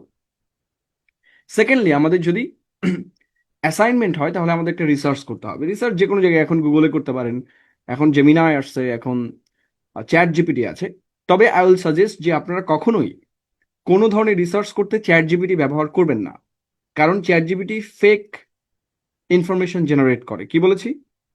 এটা হচ্ছে হিস্ট্রিক্যালি প্রুভেন যে চ্যাট জিপিটি সবসময় ফেক বিবলিওগ্রাফি ক্রিয়েট করে, মানে যেরকম পেপার নাই সেটাও সে জেনারেট করে, ঠিক আছে? সে এটা বানায় দেয়, ধরুন আপনার দরকার, আপনার সাপেক্ষে সে বানায় দিবে যে আমি অমুক জায়গা থেকে নিছি, আসলে ওই পেপার এক্সিস্টই করে না, বাস্তবে এটা কিন্তু এক্সিস্ট করে না। এটা কিন্তু আপনার মনে রাখতে হবে, যে যারা নতুন ইউজার তারা এটা জানে, কিন্তু একটা মাত্র, হ্যাঁ, চ্যাট জিপিটি কিন্তু 80% ফেক ইনফরমেশন জেনারেট করে। তো দ্যাটস ওয়াই এটাকে কখনোই কোনো রাইটিং এর জন্য আপনি ব্যবহার করবেন না। আর আই উড সাজেস্ট যে ফ্রি যেটা আছে, জেমিনাই আছে যেটা গুগলের, এটাতে 99% অ্যাকিউরেসি আছে, ঠিক আছে? কারণ আমরা এটা ব্যবহার করি। So that's why from my own experience, আপনি পারপ্লেক্সিটি যেটা রয়েছে, অথবা যেটা জেমিনাই, এই পারপ্লেক্সিটিতেও 80% accurate, but 20% risk fake generate করে, যেহেতু সেও আবার ওপেন এআই মানে চ্যাট জিপিটি ইউজ করে তার ব্যাকগ্রাউন্ডে। সো দ্যাটস ওয়াই আপনারা যদি কখনো দরকার হয়, ইউজ জেমিনাই ফ্রম গুগল, ঠিক আছে? জেমিনাই কিন্তু আমরা টাকা দেয় না, এটা বড় company. So I have sponsor দেয় নাই, ফর ইউর ওন সিকিউরিটি, ওকে?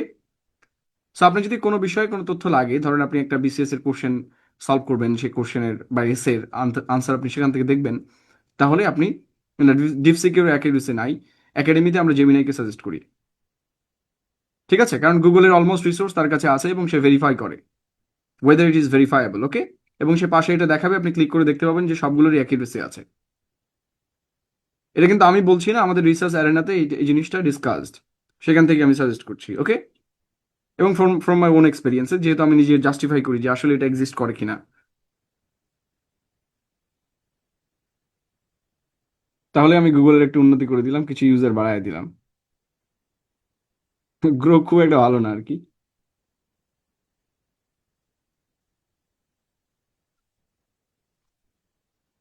আচ্ছা, টিচাররা কিভাবে ট্র্যাক করে? আপনারা জানেন যে একটা সফটওয়্যার আছে টার্নিটিন। সো আপনারা যখন সাবমিট করেন, আমাদের গুগল ক্লাসরুমে করবেন, তখন টার্নিটিন ওই আপনার পেপারের উপরে অটোমেটিক্যালি কমেন্ট করে দেয় যে this is 98% copied, okay? So আপনি যেসব জায়গা থেকে কপি করেন সব জায়গাগুলো ওখানে মেনশন হয়, যে যে ওয়েবসাইট থেকে, যে যে বই থেকে, ওই মেনশন করে নাম লেখা থাকে কর্নারে, যে আহ, এইটা অমুক বই থেকে নেওয়া হয়েছে, ঠিক আছে?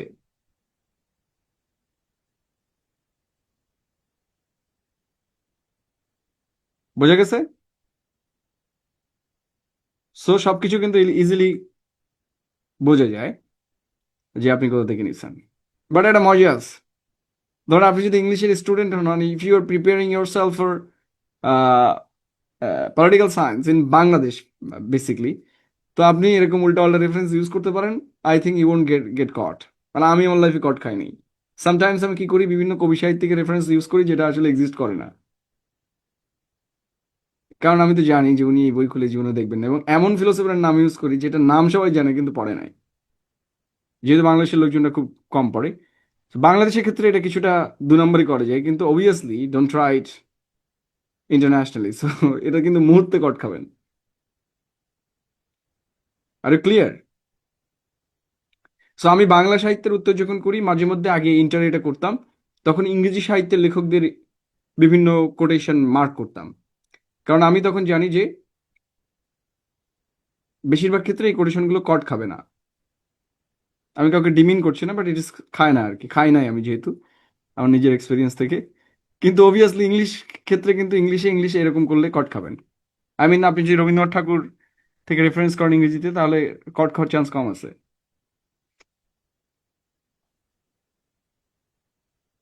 আচ্ছা, এসওপির আমরা কিছু আপনাদের দিয়ে দিব কোর্সের শেষে, স্যাম্পল। সো আপনারা দেখতে পারবেন, লিখতে পারবেন, অসুবিধা নেই। ইংলিশ লিটারেচারে অবশ্যই পড়ে করতে হবে, কারণ যিনি লিটারেচার খাতা দেখবেন তিনি তো অবশ্যই লিটারেচার পড়ে এসেছেন, রাইট? সো আমি যেটা পড়ে এসেছি সেটাতে আমার সাথে 2 নম্বরই তো আপনি করতে পারবেন না। নোটস সোর্সেস, এই জন্য আপনি ইংলিশ লিটারেচারে আনসার করার সময় পলিটিক্যাল সায়েন্স ব্যবহার করতে পারেন, পলিটিক্যাল থিওরি। এটা খুব কমন ব্যাপার টু পাস দ্য এক্সাম, এবং এভাবেই আমি অনার্স লেভেল পাস করে আসছি, যেহেতু আমি ক্লাস একটু কম করতাম। সো দ্যাটস ওয়াই আমার এগুলো অ্যাডভান্টেজ দেয় মাঝে মধ্যে। সো নোটস সোর্সেস,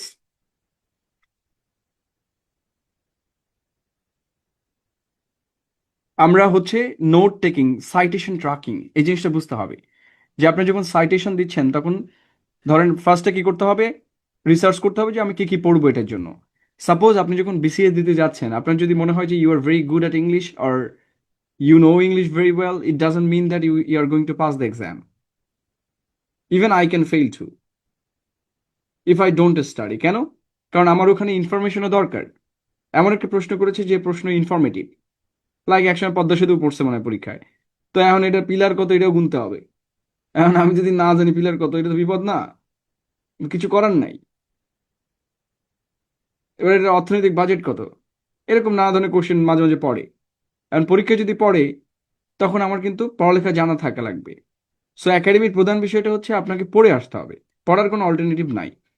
সো আপনার একটা রিডিং লিস্ট করতে হবে যে এই বিষয়ে আমাকে কোশ্চেন আসতে পারে। সো এই বিষয়ের যে টপিকগুলো আছে এর কোর ইনফরমেশন কোনগুলা, ঠিক আছে? কোর ইনফরমেশন, এটার জন্য আমরা যারা একটু বেশি কম্পিউটার ব্যবহার করি, তারা নোশন এআই বা নানা ধরনের নোট টেকিং সফটওয়্যার আছে। সো যারা আইপ্যাড ইউজ করেন তাদের জন্য আরো ইজি নোট টেকিং। সো সেই সকল নোট টেকিং এর ক্ষেত্রে আমরা এটা লিখে রাখতে পারি। And then reading purpose, obviously read for purpose. একটা জিনিস আছে যে অবভিয়াসলি আমরা ছোটবেলাতে বেশ নন ফিকশন বেশি পড়ি, তাই না? আমরা বেশিরভাগ ফিকশন টান পড়ি। এই ফিকশন কেন পড়ি? কারণ আমরা হচ্ছে বিনোদন পেতে চাই, আমাদের সময় কাটানোর জন্য, ঠিক আছে?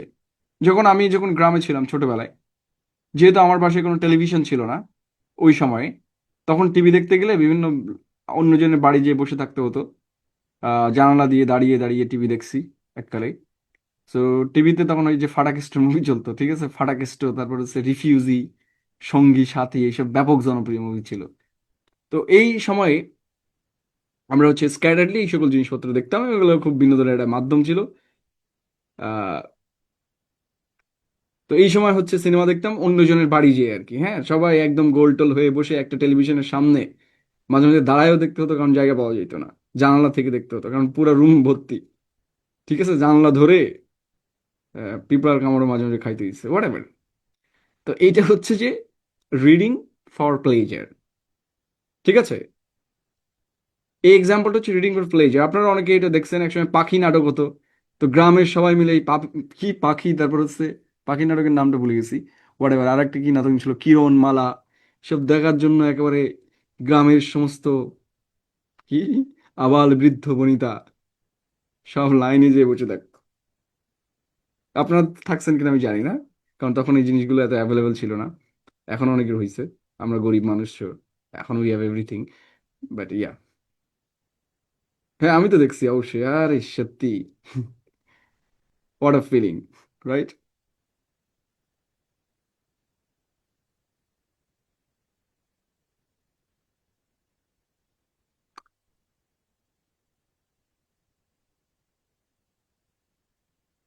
ওকে, সেগুলো 2010, না 2008, 2009, 2010-এর কাহিনী।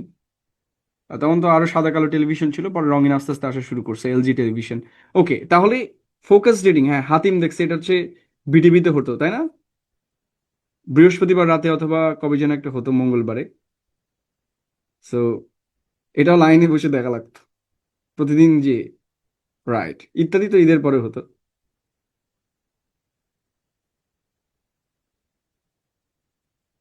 ম্যাকগ্রিভার দেখছি, এটাও বিটিভিতে হতো।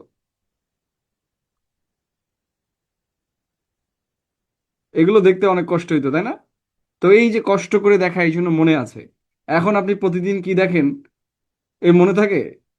আপনি 10 সেকেন্ড রিল দেখার পরে আপনি বলতে পারবেন না আপনি এত সময় কি দেখছেন। আপনি 10 সেকেন্ড রিল দেখতে যাবেন, দেখবেন যে সারা রাত পার হয়ে গেছে, বাট ইউ ডোন্ট নো যে আপনি আসলে কি দেখছেন। তার মানে ইনফরমেশন, যে জিনিসগুলো আপনি বেশি সময় দিয়ে দেখেন সেগুলো মনে থাকে। একটা জিনিস মনে রাখতে হবে, যে আপনার কাছে যদি বেশি সুযোগ থাকে, তাহলে আপনার জন্য দুর্ভাগ্য, আপনি গরিব থাকবেন সারা জীবন। সুযোগ যত বেশি সীমিত হবে, তত বেশি আপনার ফ্লাওয়ারিশ করার সুযোগ তত বাড়বে। এটা কিন্তু একটা বড় সমস্যা আর কি, মানে wealth of information is poverty of knowledge. অর্থাৎ আপনার হাতে যদি মোবাইল ফোন থাকে এবং জেমিনাই থাকে, তাহলে আপনি কখনোই জ্ঞানী হতে পারবেন না, কারণ আপনি পড়বেন না। আপনি জানেন গুগলে সার্চ দিলে চলে আসবে। এই জন্য আগের মানুষ একদম মুখস্থ তথ্য বলে দিতে পারতো। এই জন্য ব্রেন বেশি শার্প ছিল, যেহেতু এটা অনেকদিন ধরে প্র্যাকটিস করতো। এখন আস্তে আস্তে আরো কমে যাচ্ছে, লেটেন্সি বলি আমরা এটাকে। হোয়াট এভার, আমি যেটা নিয়ে কথা বলছিলাম, যে ফোকাস রিডিং কি। আপনি যখনই পড়বেন, আপনি রিলেট করবেন যে এটা আমার কি কাজে লাগবে, কারণ you are adult learner. So আপনি যদি একটা গল্প পড়েন, এই যে ধরেন আমি গল্প পড়ি তাই না, আপনি কি ভাবেন যে এটা কোথাও কাজে লাগে না? Whenever I lecture anywhere outside this teaching frame, I use this kind of story. যে গল্পটা আমি পড়ি, সে গল্পটা আমি কোথাও না কোথাও আমি ব্যবহার করি। এটা কিন্তু আমার কোথাও না কোথাও কাজে লাগছে, because I know it is focus writing, focus reading. So আমি যখনই যা কিছু পড়ছি, আমি ইমিডিয়েটলি এটা রিলেট করি যে অমুক দিনের অমুক সময় আমাকে এই গল্পটা ডেলিভার করা যাবে। সো হোয়াট এভার, আপনি আমার কখনো বক্তব্য দেখেছেন কিনা জানি না, লিরিক্সের উপর আমার কয়েকটা বক্তব্য আছে, সেখানে দেখবেন আমি প্রচুর গল্পের রেফারেন্স ব্যবহার করছি। কিন্তু এমন না যে ওইটা আমি আগে এখন পড়ছি, ওই সময় আমার মাথায় আসতেছে যে এই গল্পটা এটার সাথে রিলেটেবল।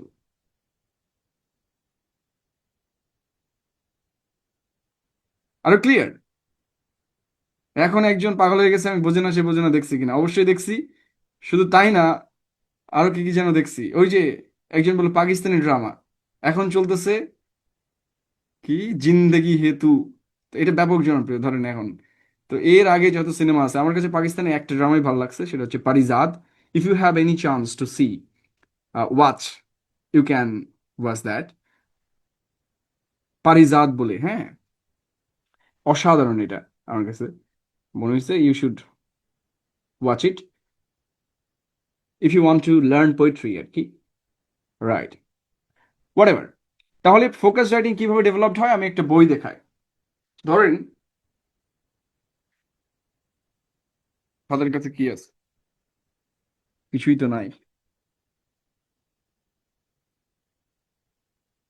সো আপাতত আমার হাতে একটা ছোট্ট বই আছে, বড় বই নাই, এই জন্য ছোট বই দেখাচ্ছি, কারণ উঠতে হবে এখান থেকে বই নিতে গেলে।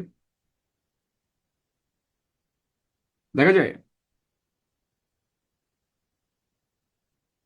কিছু লোকজন আমাকে গালি দিয়ে বলবে, "এই পাকিস্তানের, ইনি কিন্তু পাকিস্তানের রাইটার না, উর্দু সাহিত্যের লেখক, ইন্ডিয়ায় বাড়ি ছিল।" তাই বলে আমি ইন্ডিয়ার দালালও না কিন্তু। এই যে নাম হচ্ছে মির্জা গালিব। ধরেন এই বইটা, আপনি একটা খেয়াল করবেন, বইয়ের দুই পাশে দেখবেন স্পেস দেয়া থাকে। এই যে পাতাটা আছে না, এই পাতার উপরে জায়গা দেয়া থাকে, এই সাইডে জায়গা দেয়া থাকে, এই সাইডে জায়গা থাকে থাকে, এবং এখানে স্পেস দেয়া থাকে। এখন আপনি যদি একটু চিন্তা করেন যে আপনি একটু স্পেসটা নিচে নামায় দেবেন, তাই না? বইয়ের যে চারপাশে জায়গা থাকে মার্জিন, রাইট, এই মার্জিনটা যদি একটু কমায় দেওয়া যেত তাহলে কি হতো? মার্জিন কমায় দেওয়া থাকলে কি হতো? বইয়ের খরচ কমে যেত। তাহলে মার্জিনটা কেন দিয়েছে? বিকজ আপনি জেমস জয়েস বা আপনি যে কোনো বিখ্যাত লেখকের বই পড়বেন, তাদের পড়া বইগুলো দেখবেন, তারা প্রচুর নোট করে। সো ধরেন আপনার একটা আইডিয়া পড়তে পড়তে ভালো লাগলো না, ধরেন এখানে একটা প্যাসেজ আছে, এটা দেখে মনে হলো যে এটা বিশ্বাসযোগ্য নয়, তখন এইটার কর্নারে আপনি জিজ্ঞাসা চিহ্ন দিয়ে রাখবেন। আপনার ধরেন মনে হলো এইটা আপনার কাজে লাগবে, তাহলে এখানে লিখবেন যে এটা কোটেবল, কিউ, এগুলোর অনেক সূত্র আছে, অনেকভাবে দেওয়া যায়। তো এক একজন এক এক নোট ব্যবহার করে আপনি এটা গুগল করতে পারেন যে কিভাবে বুকে নোট করতে হয়। সবকিছু শেখার আছে, ঠিক আছে? বইয়ে নোট করতে হয় এটারও পদ্ধতি আছে, যে এই চিহ্ন দিয়ে এটা নোট করতে হয়। তারপর আপনার যদি এখানে কোনো কিছু কন্ট্রাডিকশন থাকে তাহলে এখানে লিখে রাখতে হবে। তো এইভাবেই আসলে বই পড়তে হয়। আপনি 4টা বই পড়েন,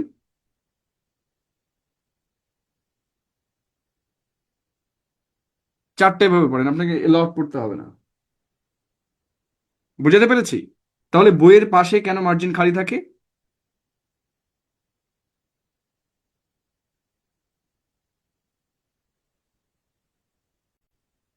কেন মার্জিন খোলা থাকে?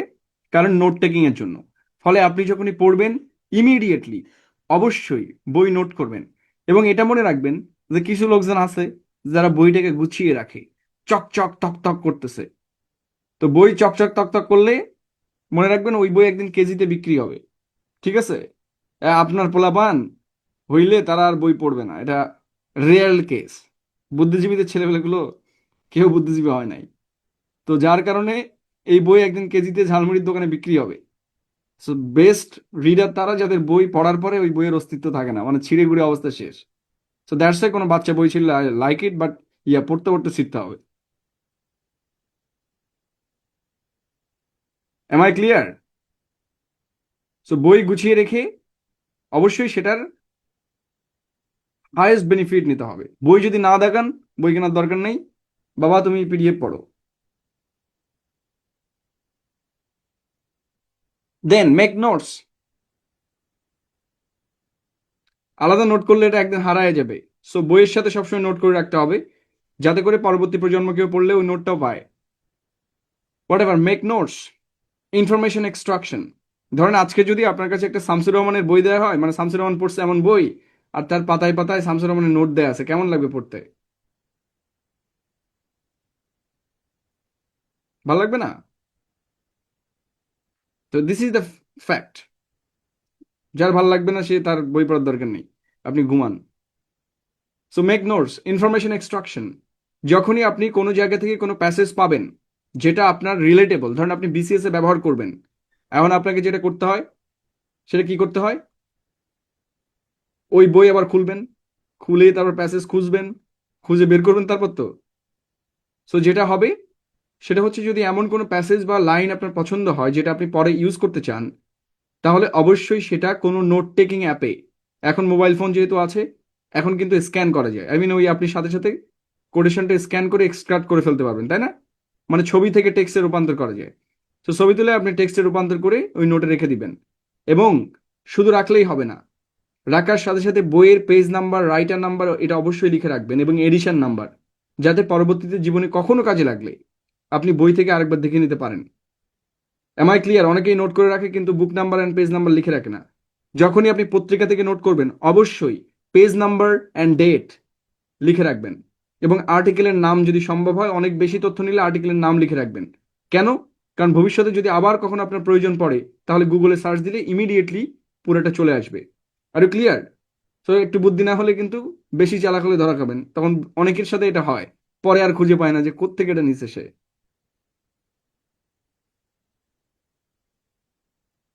বুঝে গেল? So whenever you take anything from anyone, just এটা লিখে রাখেন যে অমুক জায়গা থেকে এটা নিছি আর কি। মানে এটা হিসাবের খাতার মতো, অমুককে এত টাকা দিলাম, এত টাকা নিলাম। ঠিক আছে? আমার এক বন্ধু আছে, সে কাউরে 5 টাকা দিলেও সে মোবাইলে লিখে রাখে, তার একটা নোট আছে। পরে সে আবার ওইটা দেখায়, সে আবার একদম হিসেব করে করে করে এটা। ওকে? দেন হচ্ছে নোট সোর্সেস। এটাকে আমরা বলছি এই যে সোর্স মেনশন করা। এটা কিন্তু অবশ্যই যারা বিসিএস ক্যান্ডিডেট আছেন, ব্যাংকের ক্যান্ডিডেট আছেন, যখনই কোথা থেকে ইনফরমেশন আপনি রেখে দিবেন রাইটিং এর জন্য, অবশ্যই এটা লিখে রাখবেন, যাতে করে পরীক্ষার সময় আপনার যদি মনে হয় পরীক্ষার আগে, তখন আপনি আবার আর্টিকেলটা খুলে একবার পড়ে নিতে পারবেন। আদারওয়াইজ কিন্তু আপনার কাছে শুধু ইনফরমেশন ওই এক লাইনই থাকবে, আর কিছুই থাকবে না। এটা কিন্তু রিস্কি। দেন ডিসাইড কন্টেন্ট, এরপরে আপনি কন্টেন্ট সিলেকশন করবেন। অনেকগুলো পড়ার পরে আপনি কি লিখবেন সেটা এখান থেকে সিলেকশন করবেন। সিলেকশনের পরে কয়টা পয়েন্ট আলোচনা করবেন, যেটা আমরা বুলেট পয়েন্ট আকারে লিখি, ওই বুলেটগুলোকে আমরা সিলেকশন পয়েন্ট বলি। সো আপনারা কন্টেন্ট সিলেকশন করবেন, আমি এটা দেখিয়ে দিব কিভাবে সিলেক্ট করতে হয়। দেন অর্গানাইজ করবেন, মানে কোনটা আগে কোনটা পরে, মানে কোনটা আপনি আগে আলোচনা করবেন কোনটা পরে। তারপর আমরা আমাদের প্রথম লেখাটা লিখব, writing first draft following academic style. Then হচ্ছে রিড ক্রিটিক্যালি, সেলফ অ্যাসেসমেন্ট। রাইটিংয়ে সেলফ অ্যাসেসমেন্ট ডেভেলপ করার সবচেয়ে বড় পদ্ধতি হচ্ছে পিয়ার রাইটিং পদ্ধতি। অর্থাৎ টিচারের চেয়ে সবচেয়ে বেশি ভালো হয় যদি কোনো রাইটিংয়ে আপনার যে ক্লাসমেট, মানে আপনার সাথে যে পড়ছে, তার একটা কমেন্ট্রি আপনি নিতে পারেন। সেটা ভালো স্টুডেন্ট হতে হবে এমন না, you can exchange your paper. কিন্তু আমাদের অনলাইন কোর্সে এটা পসিবল না, কারণ এখানে অনেক ঘটনাই ঘটে। সো আজকে ক্লাসে একজন অ্যাবসেন্ট আছে, তার পিয়ার যদি না থাকে, আমরা একসময় চেয়েছিলাম যে পিয়ার সিস্টেম করার। এই পিয়ার কিন্তু ইলেকশনের পিয়ার না, পিয়ার মানে জোড় আর কি, এক জোড়া একসাথে খাতা সাবমিট করবে। সো তারা দুজন এক্সচেঞ্জ করে নিজেদের খাতায় কমেন্ট্রি অ্যাড করতে পারবে যে তোমার এই জায়গায় সমস্যা, you can work with that. দুজন দুজনকে কমেন্ট্রি দিল। সো এটা একটা বেস্ট। আর এটা যদি না হয় নিজেই নিজেকে ক্রিটিক্যালি পড়া, তবে আমরা আমরা সবসময় সাজেস্ট করি অবশ্যই আপনার একজন পিয়ার, মানে যে একসাথে কোর্স করছে, তার থেকে আপনি একটা কমেন্ট্রি নিতে পারেন বিফোর সাবমিটিং দ্য পেপার। এবার কমেন্ট্রি নেওয়ার পরে ইউ ক্যান রিভাইজ যে ওকে আমার এই জায়গাতে আমি কাজ করলাম। Then you can write the final draft, মানে ফাইনাল আপনি লেখা লিখবেন। ফাইনাল পলিশ, পলিশ না কিন্তু, ঠিক আছে, পালিশও না। So it is polish and then compile বিবলিওগ্রাফ।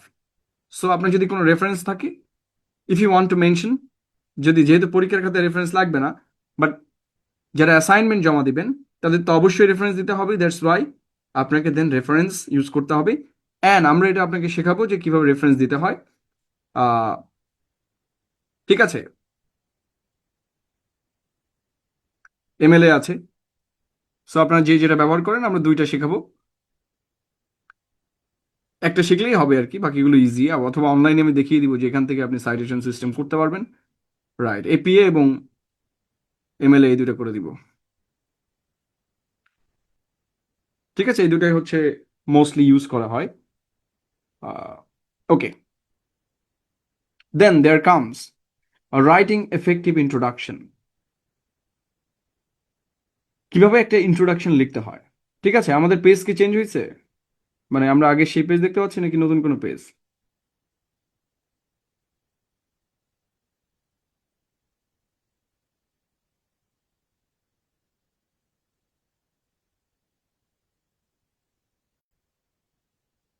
নতুন পেজ দেখতে পাই? ওকে, সুন্দর না দেখতে নাকি, চকচক করছে? ঠিক আছে, দ্য আর্ট অফ বিগিনিং। এটা নিয়ে আমি already I have taken a class online. You can watch that from my page, but yet I'm going to talk about this. Uh, the art of beginning, how to write an introduction, how to write a beginning. So কিভাবে লিখতে হয়? I shall begin far away from me, for no one should tell the story of his life who hasn't the patience to say a word or two about at least half of his grandparents before plunging into his existence. ঠিক আছে, আচ্ছা, এটা হচ্ছে smart বোর্ডের জন্য এটা design করা, it's not for it. ঠিক আছে, এটা নিয়ে আমরা আবার রাইটিং ক্লাসে আলাপ করব, মানে এটার উপর একটা ডিটেল ক্লাস হবে। সো সেই ক্লাসে আমরা এই শীটটা পড়বো। ইয়েট আমি আরেকবার এটা রিমাইন্ড করে দিলাম যে ইন্ট্রোডাকশন হচ্ছে যে হোয়াট। আগের পেজ থেকে দেখা যায়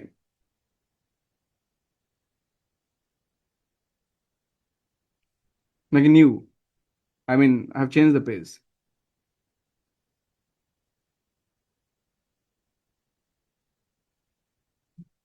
ওকে, সো আমরা নতুন করে এটা পড়বো, অসুবিধা নেই। ধরেন আপনাকে পরীক্ষায় প্রশ্ন করলো, যে প্রশ্নটা হচ্ছে যে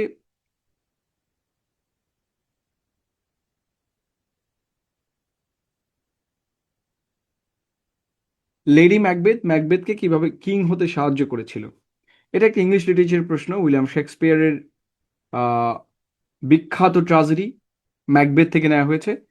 এটা জাস্ট হচ্ছে যে এনি কাইন্ড অফ রাইটিং এর জন্য সেম। তো আমরা উদাহরণ হিসেবে এটা দিলাম।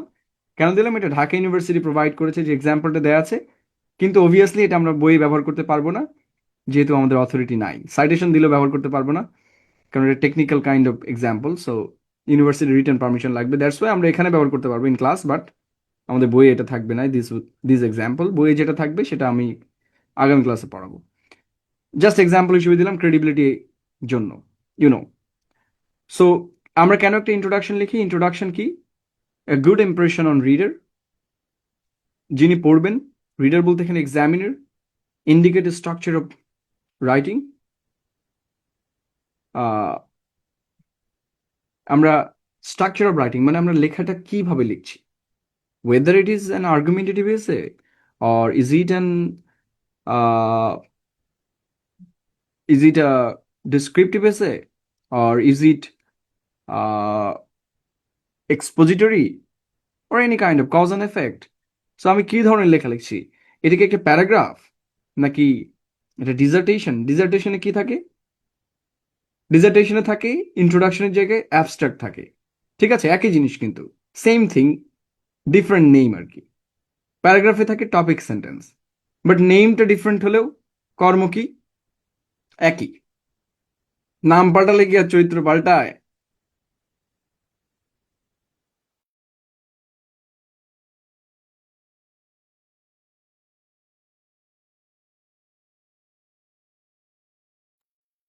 ঠিক আছে। সো কিভাবে একটা ইন্ট্রোডাকশন লিখতে হয় জাস্ট আমরা এক্সাম্পল দেখি। ইন্ট্রোডাকশন একটা জেনারেল স্টেটমেন্ট দিয়ে শুরু হয়। তবুও আমি রিকমেন্ড করব যে আমি যে ভিডিওটা আপলোড করেছি ইন্ট্রোডাকশনের উপরে, ইউটিউবে আছে, ফেসবুকেও দিয়েছি, আমাদের যে শামীম ইনসাইট পেজ আছে, অবশ্যই ভিডিওটা দেখে আসবেন, কারণ আমরা ডিটেলে এটা পরে ক্লাস করব। ঠিক আছে, একদম ডিটেলে, মানে আমরা লেখা শিখবো আর কি, ধাপে ধাপে, যে কিভাবে ইন্ট্রোটা আমরা লিখবো আর কি, যে কোনো ধরনের রাইটিং এ আর কি। সুতরাং সেটা বড় ক্লাস হবে, একটা ক্লাসই হবে। সো একটা এক্সাম্পল নেই, যে একটা জেনারেল দূর থেকে শুরু হয়। ঠিক আছে, ফানেল জিনিসটা তো বোঝেন, রাইট? এটা হচ্ছে ফানেল। এটা ফানেল দেখছেন না আপনারা? এই যে চিত্রটা দেখেন, দেখা যায়। সাধারণত তেল বা পানি ঢালতে এটা ব্যবহার করা হয়, বড় পাত্র থেকে ছোট পাত্রে এটা ব্যবহার করা হয়। সো ফানেলে পানিটা কিভাবে পড়ে? এখানে একটা এখানে একটা বেশি মাত্রায় ঢালা হয়, কারণ যে পাত্র থেকে আমরা ঢালি সাধারণত সেটা বড় হয়, তাই না? দেন আমরা ছোট পাত্রে এটা প্রবেশ করাই, তার মানে একটা দূর থেকে শুরু হয়। আগে আমরা একটা ডিটেল আলাপ করি, দেন আস্তে আস্তে আমাদের মূল প্রসঙ্গে চলে আসি। ঠিক আছে।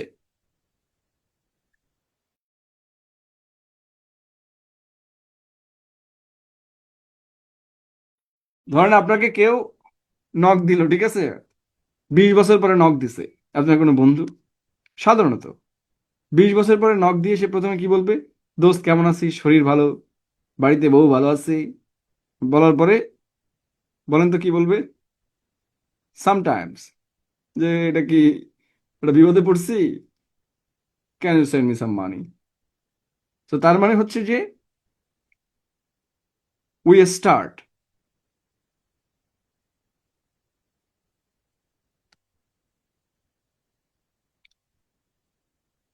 we start from a funnel and then come to the conclusion, to the main point. ঠিক আছে। আর যারা বিয়ে করছেন তারা তো জানেনই যে এটা কোনো একটা ঘ্যান ঘ্যান শুরু হবে। তো ঘ্যান ঘ্যান একটা মূল উদ্দেশ্য শেষে আছে, সেটা প্রথমেই বলা হবে না। প্রথমেই এটা কোনো একটা কাহিনী শুরু হবে। তো সেই কাহিনী থেকে আস্তে আস্তে মূল কথা বলতে অনেক খরচা হয়ে যাবে। সো এই যে মূল কথা বলা হয়, এই মূল কথাটাকেই বলে থিসিস স্টেটমেন্ট। কিন্তু শুরু হয় হচ্ছে ঘ্যান ঘ্যান প্যান প্যান দিয়ে, মানে বাস্তব জীবন থেকে এক্সাম্পল দিলাম আর কি। কারোর আবার কষ্টও লেগে যেতে পারে, তার জন্য আমি আন্তরিকভাবে দুঃখিত। বাট এটা হচ্ছে বিষয়। ঠিক আছে। তাহলে একটা ইন্ট্রোডাকশন শুরু হয় কি দিয়ে? একটা জেনারেল স্টেটমেন্ট দিয়ে, মানে একটা ঘ্যান ঘ্যান প্যান প্যান দিয়ে। হাই, কেমন আছো? ভালো আছি। ওই যে তাহারির একটা এক্সাম্পল আছে না, কি যেন বলে, ফেসবুকে কি করে পরিচয় হয়। So like that. Then background information.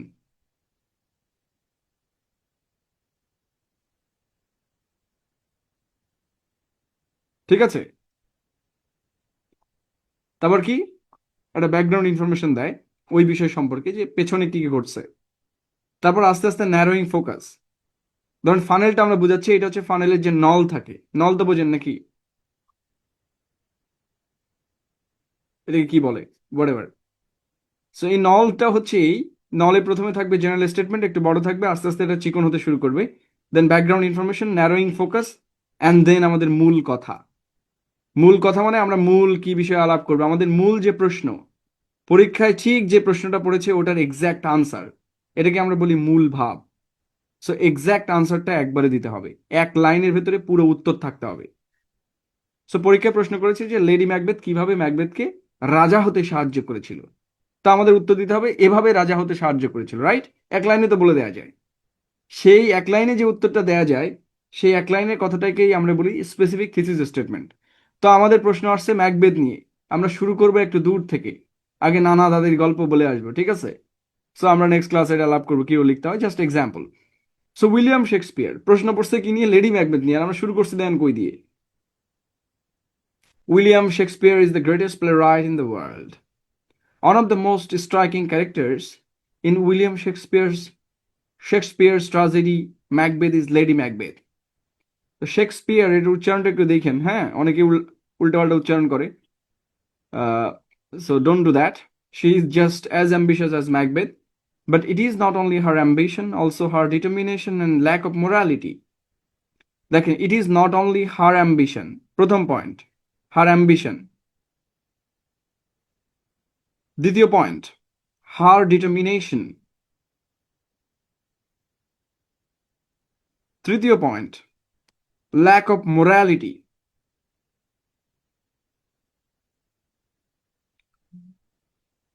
তাহলে উত্তর কয়টা পেয়েছি আমরা? That helps Macbeth become king. খুব ভালো করে দেখেন, আমাদের কোশ্চেন ছিল কিভাবে লেডি ম্যাকবেথ ম্যাকবেথকে কিং হতে সাহায্য করেছিল, আমরা উত্তর দিয়েছি কয়টা পয়েন্টে? 3 main points at the same line. This line is called thesis statement. বুঝতে পেরেছি? নাম শুনে বিরাট কঠিন লাগতেছিল, তাই না? আহামরি কিছুই না। তার মানে আমরা যদি প্যারাগ্রাফ লিখি, এবার বডি প্যারাগ্রাফ কিভাবে লিখতে হবে বলেন তো?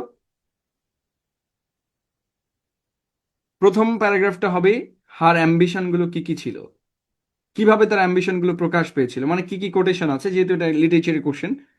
সো অ্যাম্বিশনের কথাটা নিয়ে প্রথম প্যারাগ্রাফটা হবে। দ্বিতীয় প্যারাগ্রাফ কিসের উপর হবে? তার ডিটারমিনেশনের উপরে। এবং তৃতীয় প্যারাগ্রাফ কিসের উপরে হবে? ল্যাক অফ মোরালিটির উপরে। বোঝা গেল? তাহলে এটাকে বলে হচ্ছে আউটলাইন, অর্থাৎ গঠন আর কি। পুরা জিনিসটা আমরা কি করবো, এটার একটা সার সংক্ষেপ আমরা একটা চিত্র দেখাই দিলাম। এখন একটা মজার বিষয় আছে, ধরেন আপনার এসে লেখার সময় আপনি প্রথম প্যারাগ্রাফটা লিখছেন lack of morality, will it be okay? No, অনেকেই মাতব্বরি করে করবে, but unfortunately academic writing is kind of too restrictive and too strict. এখানে যে সিকোয়েন্স আপনি মেনটেন করবেন, আপনাকে ওই সিকোয়েন্সে লেখাটা ক্যারি অন করতে হবে, এবং আপনাকে বিরাট কিছু লিখতে হবে না, কিন্তু আপনি যদি মানে কনসাইজলি মূল বিষয় সবই আলোচনা করতে পারেন, you'll get full marks. I mean 9 out of 10। এটা খুব ইন্টারেস্টিং। এই জন্য ইউনিভার্সিটি দেখবেন অনেকে 4 out of 4 পাচ্ছে। আর অনেকের মাথায় প্রশ্ন জাগতে পারে, ভাই ইংলিশ ডিপার্টমেন্টে পড়ে 4 পাইছে, এটা কেমনে সম্ভব?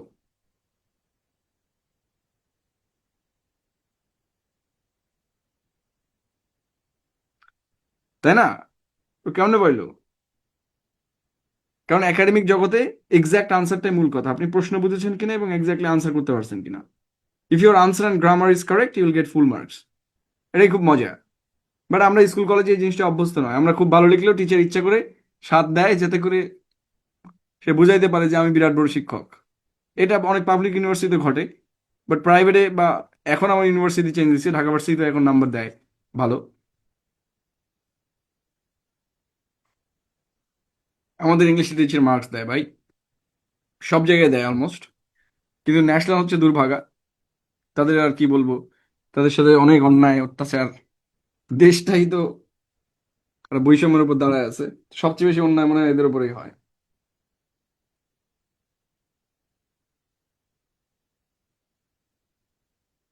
আরেকটা ইউনিভার্সিটি আছে, কলকাতা ইউনিভার্সিটি, সেখানে হচ্ছে যে নাম্বার শুরুই হয় মানে 5 দিয়ে, 10-এর ভেতরে।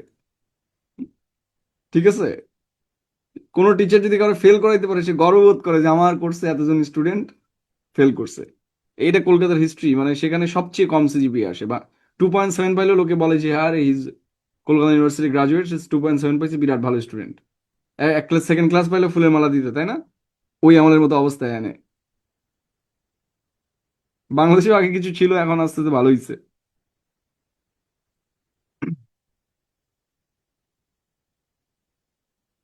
ওকে, সো একাডেমিক রাইটিং এর নিয়মটা হচ্ছে, আপনি যদি বিসিএস বা ব্যাংক কোনো এক্সামে দেখবেন অনেকেই ইংরেজিতে অনেক বেশি মার্কস পেয়েছে।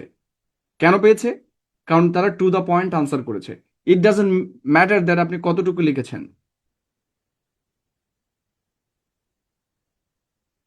ওটা ক্লাসের ব্রেকে দিয়েছিলাম আপু, ভিডিওটা আপনি আমাদের পেজে পাবেন। শামীম ইনসাইড বলে একটা পেজ আছে মনে হয় আমাদের পেজের, ভিডিও সেকশনে গেলে আপনি ভিডিওটা পেয়ে যাবেন। ওকে, ঠিক আছে। দেন আমরা কিভাবে একটা কনক্লুশন লিখবো। কনক্লুশন কিভাবে কাজ করে? কনক্লুশন হচ্ছে সিগন্যাল কমপ্লিশন অফ রাইটিং।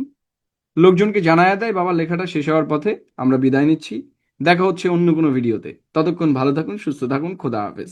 এই যে কথাটা কই আমরা, এটাই হচ্ছে কনক্লুশন। এটা কি করে? Summarize main points. এটা মূল ব্যাপারটাকে সামারাইজ করে। কারণ হচ্ছে the last impression is the last impression. I mean, প্রত্যেকের বিরাট লাফালাফি করে প্রেম করতে যায়, কিন্তু সবাই প্রেম টিকা রাখতে পারে না। যেমন আমার মতো বুদ্ধিজীবী কঠিন ছায়া হয়ে গেছে এককালে। তো এটা হচ্ছে যে ব্যাপার, আপনার লাস্ট ইমপ্রেশন কতটা ইম্পর্টেন্ট সেটা ম্যাটার করে। ঠিক আছে? তো last impression is the last impression of your life. কারণ হচ্ছে যে আপনি মৃত্যুর আগ পর্যন্ত আপনার সম্মান কতটুকু ধরে রাখতে পারছেন, এটা খুবই গুরুত্বপূর্ণ। ধরেন আপনি সারা জীবন বিরাট ভালো কাজ করছেন, যাওয়ার আগে একটা কট খায় গেলেন, তারপর আপনার কি অবস্থা হবে? জানাজা পড়তেও কেউ যাইতে চাবে না। আর ক্লিয়ার? আর সারা জীবন খারাপ কাজ করছেন, মারা যাওয়ার আগে একটা ভালো কাজ করছেন, বিরাট ভালো কাজ, লোকে কিন্তু totally they will remind the last impression. So that's why conclusion সবসময় বেস লিখতে হবে।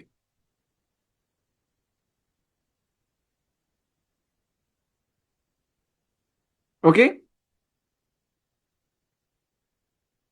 তাহলে সামারাইজ মেইন পয়েন্টস। একজন লিখছে এই জন্য স্যার স্ট্যাটাস দেয় কি, আমি বুঝলাম না ভাই। আমি এটার কথা করছি যেটা, সেটা হচ্ছে 7 বছর আগের ঘটনা। সো এটার সাথে এখন রিলেটেবল কিছু নাই। Summarise main points. তো কমেন্ট অন ইমপ্লিকেশনস।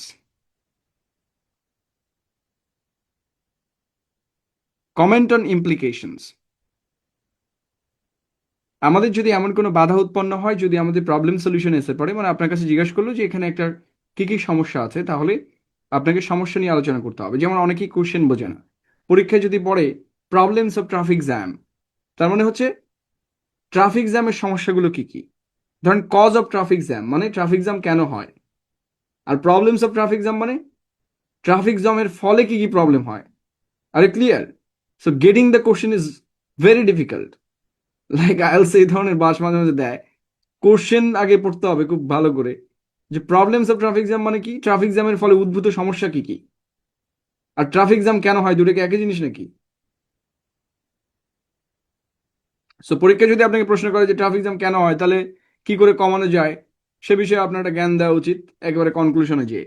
কিন্তু পরীক্ষা কিন্তু কোশ্চেন শুধু যদি পড়ে কজ, পরীক্ষা প্রশ্ন পড়েছে যে কেন ঘটে, আপনাকে কিভাবে প্রতিকার করতে হবে এরকম কিছু কিন্তু পরীক্ষা লেখা যাবে না। প্রশ্ন করেছে কেন হবে, আপনি জাস্ট কেনর উত্তরই দিবেন।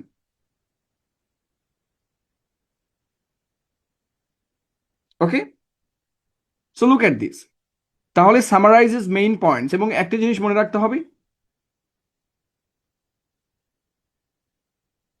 যে conclusion is the restatement of the introduction with synthesis. এটা একটু বেশি করে বললাম, মানে কনক্লুশন হচ্ছে ইন্ট্রোডাকশনের প্যারাফ্রেজড আর একটা রূপ। ইন্ট্রোতে আপনি যা যা লিখছেন কনক্লুশনে ওইটাই লিখতে হবে, একটু সিনথেসিস করে। কার সাথে সিনথেসিস করতে হবে? সিনথেসিস মানে কি? যোগ করতে হবে। Adding some information from the body, অর্থাৎ কনক্লুশন এবং ইন্ট্রোডাকশন সেম, বাট কনক্লুশনে যেটা করতে হবে, বডি থেকে কিছু তথ্য নতুন করে যোগ করতে হবে। ঠিক আছে? এখন অনেকেই পাগল হয়ে যাবে। দেন আমরা এটা এক্সাম্পল দেখি। এক্সাম্পলটা কি? ধরেন আমাদের পরীক্ষায় হচ্ছে যে, আমাদের এটা পরীক্ষায় প্রশ্ন পড়েছে যে three historically beautiful buildings of Bangladesh, এটা আমাদের একটা এসে লিখতে হবে সাপোজ। তাহলে ওই এসেতে আমরা একটা ইন্ট্রোডাকশন লিখবো, তাই না? এবং ইন্ট্রোডাকশনের শেষ লাইনটাই থাকে মূল লাইন, তাই না? ওপরে যা লিখি এগুলো তো ফানেল বলে। এখন তো মনে থাকবে, ওপরে যেটা লিখে রেখে কি বলে? ফানেল। ওপরে যা লিখে রেখে কি বলে? ফানেল বলে। কিন্তু শেষ লাইনে যেটা লিখি ওইটাই আসলে মূল থিসিস। কি বলে? ওটাই হচ্ছে মূল থিসিস। তো আমরা যে মূল থিসিসটা লিখবো সেটা এরকম। মূল থিসিস মানে কি, এর আগে ইন্ট্রোডাকশন আছে কিন্তু এটা হচ্ছে মেইন লাইন। তো আমরা ওইটার একটা প্যারাগ্রাফ, ধরেন এসে লিখলাম। এসেতে শুরু করলাম কি দিয়ে? প্রথমে লিখলাম বাংলাদেশ এই সেই, বাংলাদেশ অনেকগুলো ট্রানজিশনের মধ্যে দিয়ে গেছে, গিয়ে তার অনেকগুলো চিহ্ন রেখে গেছে। সেই চিহ্নগুলোর মধ্যে অনেকগুলো চিহ্ন এখনো টিকে আছে, কিছু কিছু ধ্বংস হয়ে গেছে। তারপর আমরা মূল লাইনটা লিখলাম, thesis, right? The Red Fort, Ahsan Manjil, and the Parliament House are some of the historically important beautiful buildings of Bangladesh. তার মানে আমরা আমাদের এসেতে কি আলোচনা করব? প্রথমে আমরা রেড ফোর্ট নিয়ে একটা প্যারাগ্রাফ, আহসান মঞ্জিল নিয়ে একটা, পার্লামেন্ট হাউস নিয়ে একটা, তাই না? তাহলে আমরা বডিও পেয়ে গেলাম। দেন আমাদের কনক্লুশন লিখতে হবে। এইটার বেসিসে আমাদের কনক্লুশন কি হবে দেখেন। একই জিনিসকে জাস্ট প্যারাফ্রেজিং করতে হবে। অ্যান্ড প্যারাফ্রেজের নাম শুনে অনেকের মাথা আওলায় গেছে, এবার সে কি? প্যারাফ্রেজ মানে একই কথা, এটা ঘুরায় ফিরায় লেখা আর কি। তো আমরা এটাও শেখাবো যে কিভাবে প্যারাফ্রেজিং করতে হয়, যে কোনো লেখাকে নিজের বলে দাবি করা যায়। ঠিক আছে? স্টিল লাইক অ্যান আর্টিস্ট, কিভাবে আর্টিস্টের মতো করে চুরি করা যায়, তো এগুলো তো শিখতে হবে আমাদের। তো দেখেন, it is evident that, conclusion আমরা এখন লিখছি। It is evident that this buildings of Bangladesh are not only beautiful to look at. দেখেন, বিউটিফুল টু লুক অ্যাট, এটা কোথায় পাইছি আমরা? দেখেন, of the historically important beautiful buildings, তো বিউটিফুল বিল্ডিংস এর জায়গায় আমরা কি লিখছি? একই জিনিস লিখছি না? These buildings of Bangladesh are not only beautiful to look at, but also tell a story about our glorious past. দেখেন তো একই জিনিস আছে কিনা এখানে? এই যে দেখেন, হিস্ট্রিক্যালি ইম্পর্টেন্ট, মানে একই বাক্যকে আমরা একটু ঘুরায় লিখছি। এক কিনা? পড়ে দেখেন একই জিনিস। It is evident that these buildings of Bangladesh are not only beautiful to look at, but also tell a story about our glorious past. এইবার আমাদের আরেকটু তথ্য যুক্ত করতে হবে। সেই তথ্যটা আমরা যে বডিতে আলোচনা করেছি। এখন লোকে বলবে বডিটা কোথায়? আমরা বলেছিলাম যে বডিতে আমরা আলোচনা করব। কি কি আলোচনা করব? রেড ফোর্ট নিয়ে, আসান মঞ্জিল নিয়ে এবং পার্লামেন্ট হাউস নিয়ে, তাই না? সো বডি থেকে কিছু ইনফরমেশন এটার বেসিক যুক্ত করতে হবে। কিরকম? দেখেন, from the red fort of the Mughal এরা। এই মুঘল এরা রেড ফোর্ট আমরা কোথায় পেয়েছি? কারণ আমরা বডিতে এটা আলোচনা করেছি যে কবে এটা বানানো হয়েছিল, রাইট? Yes or no? বডিতে কিন্তু আমরা আলোচনা করেছি কবে এটা বানানো হয়েছিল। সেম জিনিসটাকে আমরা রিপিট করছি বডি থেকে এনে, এটাকে সিনথেসিস বলে। যে বডি থেকে কিছু ইনফরমেশন এখানে দিতে হবে, একেবারে বেসিক। যে রেড ফোর্ট হচ্ছে, হ্যাঁ আমরা বডি ছাড়াই আলোচনা করতেছি, বডি আমরা ধরে নিচ্ছি। সো বডি হচ্ছে ডিপেন্ড করবে এক একজনের উপর এক এক রকম, কিন্তু কনক্লুশন আর ইন্ট্রোডাকশন কাছাকাছি হয় সবারই। So from the Red Fort of the Mughal era to Ahsan Manjil of the British era to the Parliament building from the time Bangladesh was East Pakistan, each building tells us something about our past history and is very important reminder of our rich heritage. দেখেন একই কথা আমরা আবার লিখছি, একটু ব্যাখ্যা করে। Yes or no? দেখেন, পড়ে দেখেন। আপনি স্টার্টিং এ থিসিসে যা লিখছিলেন, কনক্লুশনে এটাই লিখছেন আবার। এবং মজার বিষয় হচ্ছে যে 10 নম্বরের পরীক্ষা হলে ইন্ট্রোতে 2 থাকে এবং কনক্লুশনে 2 থাকে, এই হচ্ছে 4 নাম্বার। কত মজা না? আর পুরো বডিতে এত কম নাম্বার, এটাই এটাই সায়েন্স। কারণ হচ্ছে সবার আগে সবচেয়ে বেশি ফাংশন করে কি জানেন?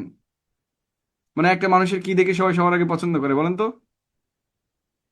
ক্ষমা দেখে ক্ষমা। হ্যাঁ, তো ওইখানে বেশি মার্ক ক্যারি করে। বুঝা গেল? সব জায়গায় সায়েন্স একই।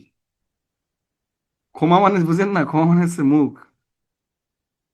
তো এটা হচ্ছে অ্যাপিয়ারেন্সের সবচেয়ে বেশি ইম্পর্টেন্ট হচ্ছে মুখ এবং পায়ের পাতা, অবভিয়াসলি। আমি গতদিন বলেছি যে একজন মানুষের দিকে ফার্স্ট লুক, আপনার দিকে কেউ প্রথমে তাকালে সে কোথায় তাকায়? যে নিচের দিকে তাকায় থাকে ও পায়ে তাকায়, আর যে উপরের দিকে তাকায় থাকে মুখের দিকে তাকায়। ঠিক আছে? সুতরাং অবশ্যই অবশ্যই এক সুন্দর সুন্দর জুতা পরবেন।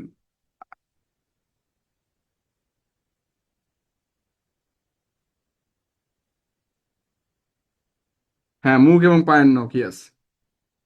First impression is the last impression and last impression is the last impression. So আমাদের আজকে আমরা বেসিক ব্যাপারে আলাপ করেছি এবং আলাপের আমরা 11টা বেজে গিয়েছে। সো আমরা আলাপের বাকি অংশ আমরা আগামী ক্লাসে করব। এবং আগেই আমি শিটগুলো প্রোভাইড করছি, দয়া করিয়া শিটটা প্রিন্ট করবেন, এবং আপনার যদি কালার প্রিন্টার থাকে কষ্ট করিয়া 2-5 টাকা বেশি খরচা করেও প্রিন্ট করিন। বিষয়টা খুবই কাজে লাগবে। এবং এটা কিন্তু পুরা একটা বই, মানে এখানে মাত্র 20টা পাতা আছে, কিন্তু এই পাতার ভেতরে পুরা 5-6টা বই আমি ঢুকাই দিছি। ঠিক আছে? মানে পুরা বইটা সামারাইজ করে এর মধ্যে দিয়ে দিছি, যাতে করে আমাদের কষ্ট না হয়। এটা একদম পকেটে নিয়ে ঘোরা উচিত। পরীক্ষা দিতে যাওয়ার আগে একবার করে পড়ে যাইতে হবে, প্রত্যেক পরীক্ষার আগে একটা শিট পড়লেই হবে। এনি কাইন্ড অফ রাইটিং এর আগে এটা পড়ে যাবেন, আশা করি যে এই পরীক্ষায় ফেল করবেন না। আজকে 3 ঘন্টা নিব না, নিলে অজ্ঞান হয়ে যাবেন।